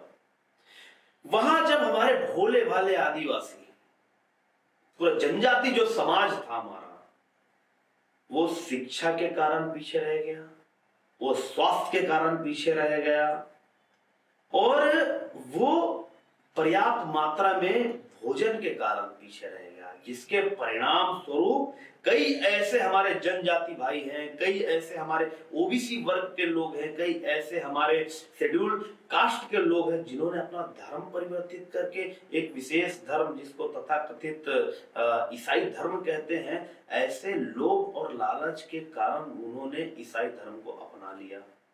तब हमारी सरकार इस ओर अग्रसर हुई, और हम तो संघ के कार्यकर्ता हैं, हमारा काम है धर्म की रक्षा करना, हमारा काम है संस्कृति की रक्षा करना। और अगर किसी व्यक्ति की संस्कृति अगर मिटा दो तो उसका धर्म मिट जाता है, और जब धर्म और संस्कृति मिट जाए तो धर्म विहीन और उसका मतांतरण जब हो जाता है तो देश के प्रति ना उसको प्रेम होगा, ना संस्कृति के प्रति उसको प्रेम होगा, ना अपने देश से उसे प्रेम होगा। इस ओर हमारी सरकार प्रतिबद्ध थी। तो छत्तीसगढ़ की एक ऐसी पहली सरकार थी जिसका नाम भारतीय जनता पार्टी की सरकार थी, जिसने प्रारंभिक रूप में मुफ्त में शिक्षा देने का काम चालू किया, मुफ्त में स्वास्थ्य की सुविधा देने का काम किया, मुफ्त में अनाज देने का अगर भी किसी ने शुरुआत किया वो भारतीय जनता पार्टी की सरकार थी। तो ऐसे में वर्तमान में फिर भारतीय जनता पार्टी की सरकार ने पूरे 15 वर्षों में कैसे मुफ्त में शिक्षा, मुफ्त में पढ़ने वाली बेटियों को ड्रेस, साइकिल, कॉपी, किताब, ताकि कोई भी गरीब का बच्चा वंचित ना रहे अपने मूलभूत सुविधाओं से, कोई भी गरीब का बच्चा या वो गरीब परिवार धर्मांतरित होकर उसका मतांतरण ना हो जाए, इस ओर प्रतिबद्ध थी हमारी सरकार। और धर्मांतरण रोकने में सफल भी हुई हमारी सरकार, क्योंकि हम हर वो सुविधा उसको सरकार के माध्यम से देते थे जो ईसाई मिशनरी उसे जो है लोभ और लालच ला कर देता था। और आज फिर हमारी सरकार आ गई छत्तीसगढ़ में, हम फिर वही सुविधा हर उस वनांचल क्षेत्र में रहने वाले आदिवासी परिवारों को, जनजाति परिवारों को, चाहे वो शेड्यूल कास्ट का परिवार हो, चाहे ओबीसी का परिवार हो, और तो और केंद्र की हमारी सरकार ने 10% आरक्षण स्वर्णों के लिए भी किया है, जिसमें भी ये कांग्रेस सरकार ने चोरी की थी, कटिंग की थी। उनको 10% आरक्षण देने का भी मामला कुछ दिन पहले तो बहुत गरमाया था। ये तो क्वांटिफाइबल डाटा भी नहीं ला पाए थे, इनकी तो हालत खराब हो गई थी, इनको तो सिर्फ राजनीति करना था। मगर जो हम सुख सुविधा आरक्षण का छत्तीसगढ़ में भारतीय जनता पार्टी दे रही थी, उससे वंचित करने के कारण ही इनकी हार हुई है। और आज उस लाभ को देने के लिए भारतीय जनता पार्टी भी प्रतिबद्ध है। स्वास्थ्य की सुविधा की बात करें तो समूचे छत्तीसगढ़ वासियों को अब 10 लाख तक के मुफ्त में इलाज की सुविधा भी भारतीय जनता पार्टी की सरकार देने जा रही है, ताकि किसी परिवार का कोई भी व्यक्ति जो है इलाज के अभाव में मृत्यु को प्राप्त न करे, हर व्यक्ति स्वस्थ रहे। तो ये छत्तीसगढ़ महतारी भी स्वस्थ रहेगी। इस संकल्प के साथ 10 लाख तक के मुफ्त में इलाज की प्रावधान अगर किसी ने किया है तो छत्तीसगढ़ भारतीय जनता पार्टी की सरकार ने किया है, और ये लाभ जो है एक एक छत्तीसगढ़ियों को मिलेगा। मैं एक क्वेश्चन आपको व्यक्तिगत एक इंसान के रूप में आपसे करना चाहूंगा और मैं उम्मीद करूंगा कि आप उसका क्वेश्चन भी उसी लहजे में देंगे, क्योंकि हम उसे राजनीति से जोड़ना नहीं चाह रहे हैं और मैं यहाँ पे आपको एक नागरिक के रूप में आपसे बात करना चाह रहा हूँ। आपने अभी एक शब्द यूज किया, मुफ्त में शिक्षा, मुफ्त में स्वास्थ्य, मुफ्त में खाना, सब मिल रहा है, लेकिन ये मुफ्त में खाना देना, मुफ्त में स्वास्थ्य देना, मुफ्त में शिक्षा देना, ये आखिर अगर एक देखा जाए तो कहां तक उचित है? कहीं ना कहीं ऐसा नहीं लगता कि हम कहीं ना कहीं लोगों को विकलांग कर रहे हैं? कहीं ना कहीं लोगों में जो काम करने की भावना थी, जो एक प्रेशर हुआ करता था कि हमें बाहर निकलना पड़ेगा, अपने परिवार के लिए पैसे लाने पड़ेंगे, उन्हें खाना खिलाना पड़ेगा, अपने बच्चों को पढ़ाना पड़ेगा, वो कहीं ना कहीं अपनी दैनिक जिम्मेदारी से बाहर भागता हुआ नजर आ रहा है। क्यों? क्योंकि आप जानते हैं 1 रुपए किलो में मुझे चावल मिल जाता है, बच्ची फ्री में पढ़ रही, साइकिल भी सरकार दे रही है, टैबलेट सरकार दे रही है, मोबाइल लैपटॉप सब सरकार दे रही है, शिक्षा की स्वास्थ्य की बात करें तो स्वास्थ्य में फ्री 10 लाख का उसको वो मिल रहा है। तो कहीं ना कहीं ऐसा नहीं लगता कि कहीं ना कहीं हम एक मानव जाति को कहीं ना कहीं विकलांग करने की कोशिश कर रहे हैं? देखिए, कहना तो आपका सत्य है, मगर हमारी सरकार इसी ओर प्रतिबद्ध थी कि कोई भी बच्चा शिक्षा से वंचित ना रहे, इसलिए मुफ्त में शिक्षा की योजना हमने चालू की।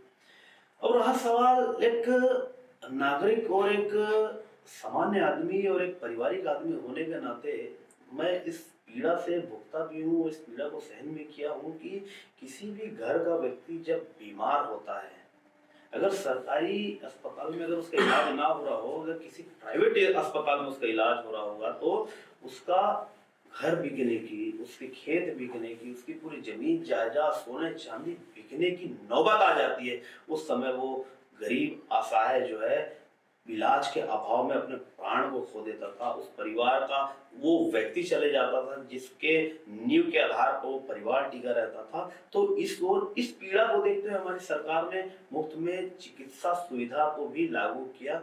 और रहा सवाल मुफ्त में अनाज देने की बात, तो आज के समय में जो ऐसे कई वर्ग हैं, देखो अब ऐसा नहीं कि हर किसी को हमने मुफ्त में अनाज दिया, हर वर्गों में बांटा, एपीएल, बीपीएल, ऐसे अलग अलग वर्गों में बांटा। जो सही मायने में जो वंचित लोग हैं, जो वास्तविक में जो हमारी सरकार की योजना थी, उनको हमने अमल लाने का काम किया। और इस जो पीडीएस सिस्टम, जो हमारा सिस्टम था, जो डॉक्टर रमन सिंह जी के कार्यकाल का जो पीडीएस सिस्टम था, उसको देश के आधे से ज्यादा राज्यों की सरकार ने अपनाया भी है।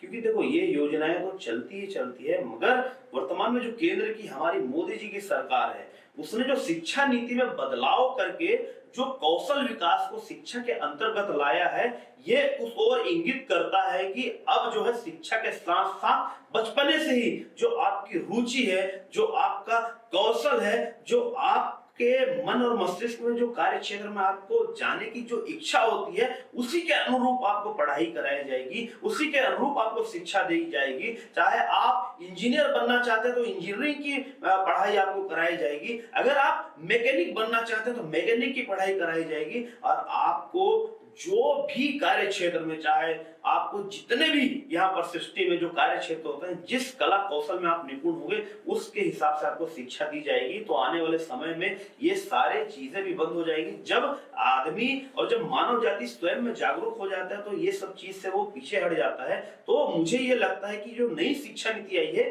ये बहुत कारगर साबित होगी। जो ये मुफ्त में जो सारे चीज जो मिलते हैं, तो देखो, सुविधा चिकित्सा की, सुविधा शिक्षा की, ये तो मुफ्त में मिलना चाहिए, ये हर किसी का मत होता है। जो अनाज, इसके पक्ष में मैं भी बहुत ज्यादा नहीं हूं, क्योंकि कर्मयोगी जो होता है, वो एक घर में कहावत होता है कि कमाना और उसके बाद घर को चलाना, ये एक बात होती है। तो मुझे ऐसा लगता है कि इसमें भी बहुत जल्द अपने आप बदलाव दिखेगा, जब नई शिक्षा नीति के माध्यम से आज का जो युवा है पढ़ेगा और अपने कला कौशल में निपुण होगा, तो खुद कार्य करके अपने परिवार का भरण पोषण करेगा।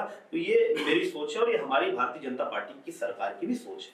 कहीं ना कहीं भाजपा सरकार का अक्सर एक मुद्दा बहुत बड़ा हुआ, जो पिछली विधानसभा के समय में बहुत बड़ा बढ़ चढ़ के बाहर आया, दारूबंदी। लेकिन दारूबंदी होना एक लहजे में ठीक है, आबकारी मंत्री कवाशी लखमा जी का कहना हुआ कि भाई दारू बंद कर देंगे तो छत्तीसगढ़ वाले तो बगैर दारू के रह नहीं पाते। कहीं ना कहीं उनके वाक्य भी सही थे।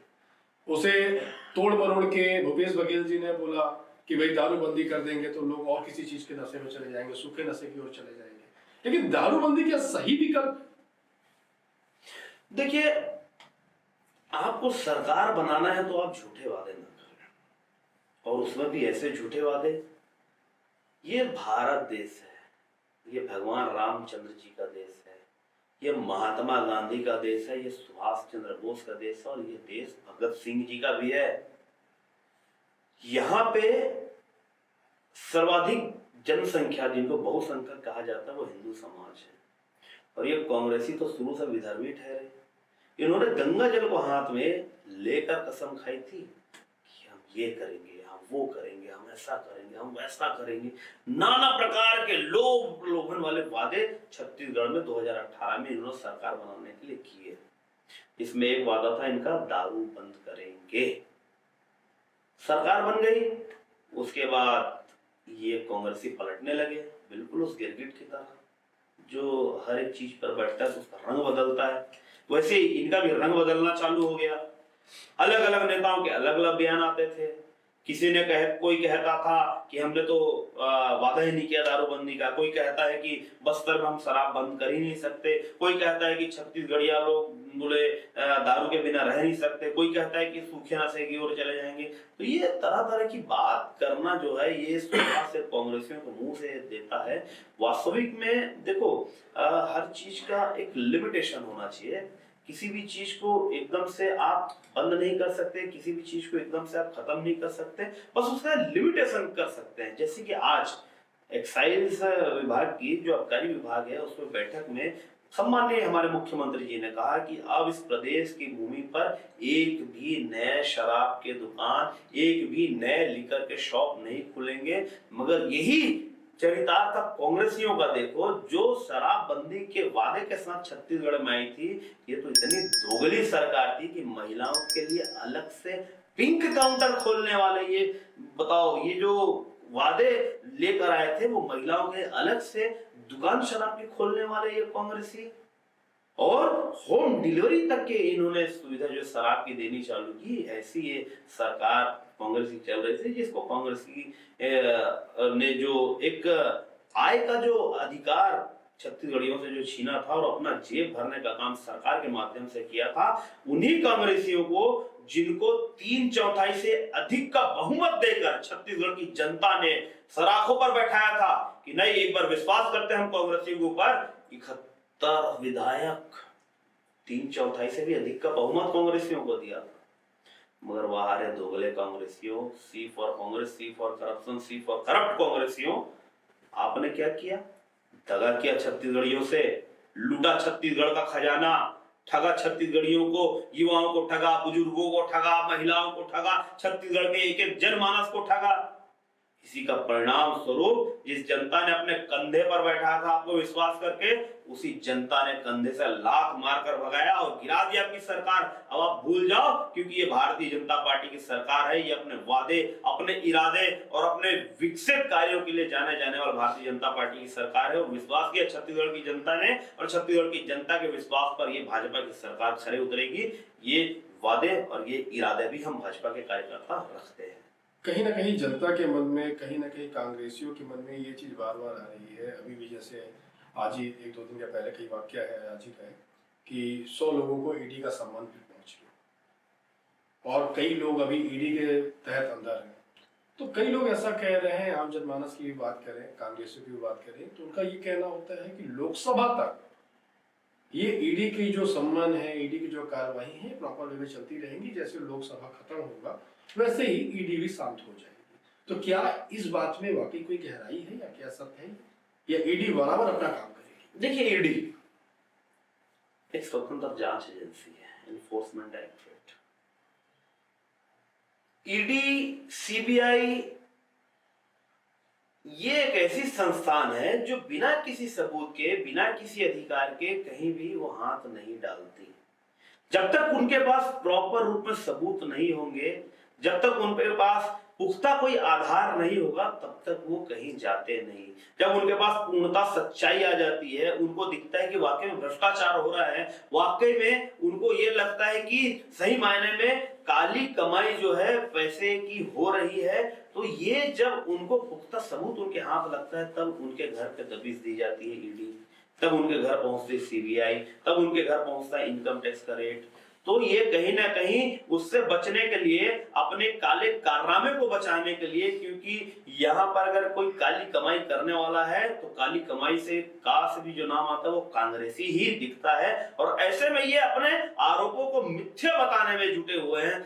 बिल्कुल उसी तरह की चोर चोरी करके ये कहता है हमेशा कि मैंने चोरी नहीं की है, तो आज वही कांग्रेसी उस चोर की तरह कह रहे हैं कि मैंने चोरी नहीं की है। मगर सबूत कैसे मिटाओगे कांग्रेसियों, सबूत कैसे छुपाओगे कांग्रेसियों? अगर आपने नहीं किया होता तो 2000 से भी अधिक करोड़ का शराब का घोटाला कैसे सामने आता? 5000 से अधिक के चावल घोटाले की लिस्ट जो है वो कैसे सामने आती? और वनोपज में घोटाला है, पीडीएस के पूरे सिस्टम पे घोटाला, बारदाने पे घोटाला, धान खरीदी पे घोटाला, गोबर घोटाला, गोठान घोटाला, नाना प्रकार की लंबी लिस्ट है घोटालों की इनके सबूत के आधार पर ही ईडी वाले गए थे इनके यहाँ जांच करने के लिए। और आबकारी विभाग का जो जांच ईडी ने किया है उसी के आधार पर उन लोगों को नोटिस दी गई है, उनसे स्पष्टीकरण मांगा गया है। कहीं ना कहीं उनका हाथ इस मामले में है, इसलिए उनको नोटिस गया है। और कहीं ना कहीं ये जो आरोप लगाते हैं कांग्रेसी कि ईडी वाले जो है भाजपा के इशारे पर काम करते हैं, तो उन कांग्रेसियों को मेरा एक ही जवाब है कि आप भ्रष्टाचारी किए हैं, आप भ्रष्टाचार हैं, इसलिए आपके यहाँ ईडी आई है। अगर आप भ्रष्टाचार नहीं करते तो ईडी नहीं आती। और वैसे भी आप कांग्रेस तो सीडी वाले हो भैया, सीडी बनाने वाले हो, नकली सीडी बनाते हो, नकली ब्लू फिल्म बनाते हो, जिसके मुख्य आरोपी आपके मुखिया हुआ करते थे। भूपेश बघेल कांग्रेस के मुखिया थे, उसके बाद मुख्यमंत्री बन के प्रदेश के मुखिया बन गए। उसकी भी जांच की रिपोर्ट अब आने वाली है। हो सकता है कि आपके पूर्व मुखिया, इस प्रदेश के पूर्व मुखिया उस सीडी कांड में जेल जाए। आप ईडी करते रहो, सीडी आने वाली है, सीडी का रिपोर्ट आने वाला है। देखो आज भी सौम्या चौरसिया जेल में है, सूर्यकांत तिवारी जेल में, आईएएस अफसर जेल में है। और कितने घोटालों की बात करोगे? अगर ईमानदार होते तो वो लोग आज जेल से छूट जाए होते, मगर भ्रष्टाचार और बेईमान होना कैसे छूटोगे? आरोप लगाना होता है, अपने आप को पाक साफ बताओ।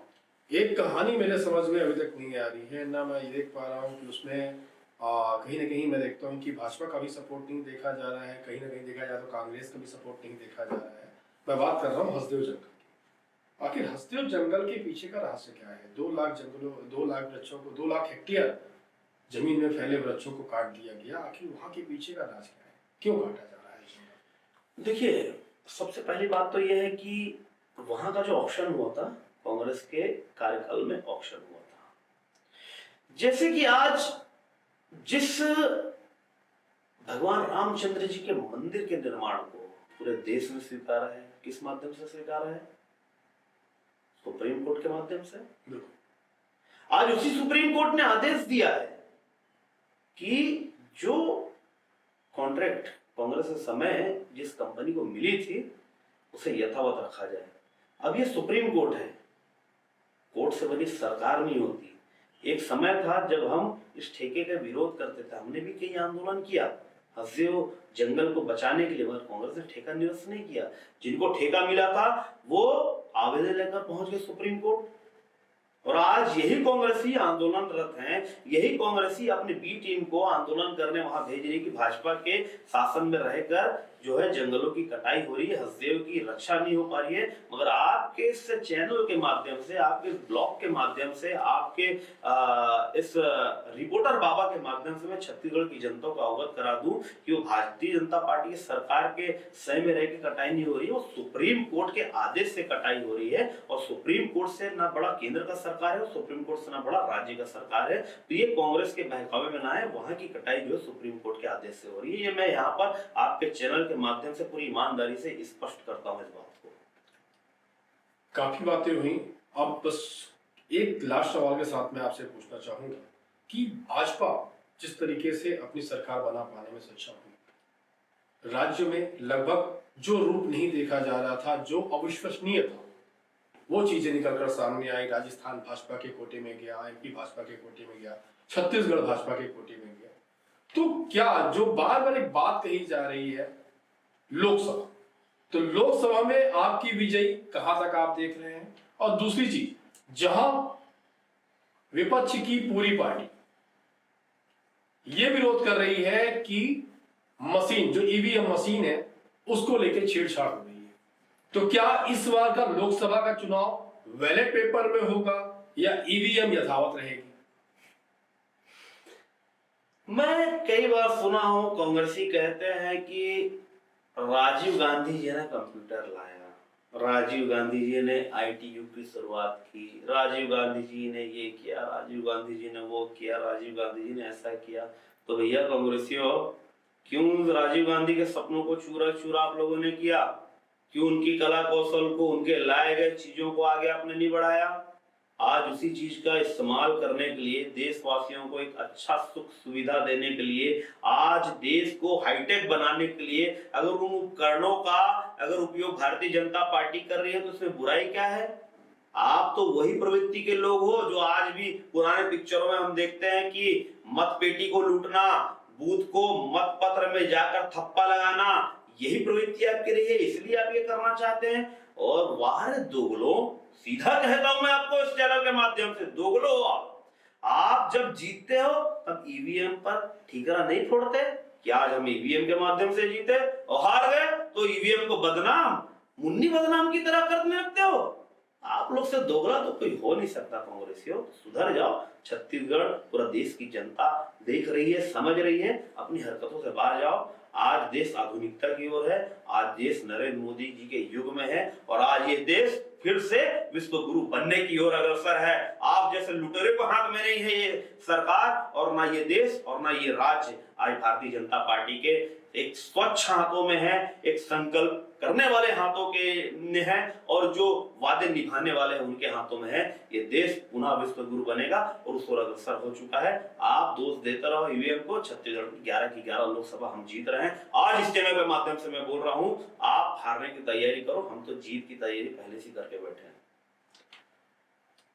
आज आपने देखा प्रदेश प्रवक्ता के मुख से निकले गए भाजपा के हर एक बोल, किस तरीके से भाजपा एक सुचारू कार्य व्यवस्था को ला पाने में अपने पूरे नियमों को पर चल रही है, किस तरीके से शिक्षा व्यवस्था को सुदृढ़ किया जाएगा, किस तरीके से स्वास्थ्य व्यवस्था को सुदृढ़ किया जाएगा।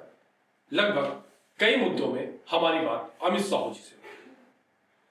हम और भी आगे की बातों के लिए, जो कि सरकार 5 साल की है और 5 साल में कई उतार चढ़ाव देखे जाएंगे, हम अपने नेक्स्ट प्रोग्राम में अपनी शख्सियत, अपने मेहमान अमित साहू जी को दोबारा इनवाइट करेंगे और उस समय की वर्तमान कंडीशन के बारे में एक बार फिर अमित साहू जी से वार्तालाप करेंगे। अभी के लिए धन्यवाद, नमस्कार।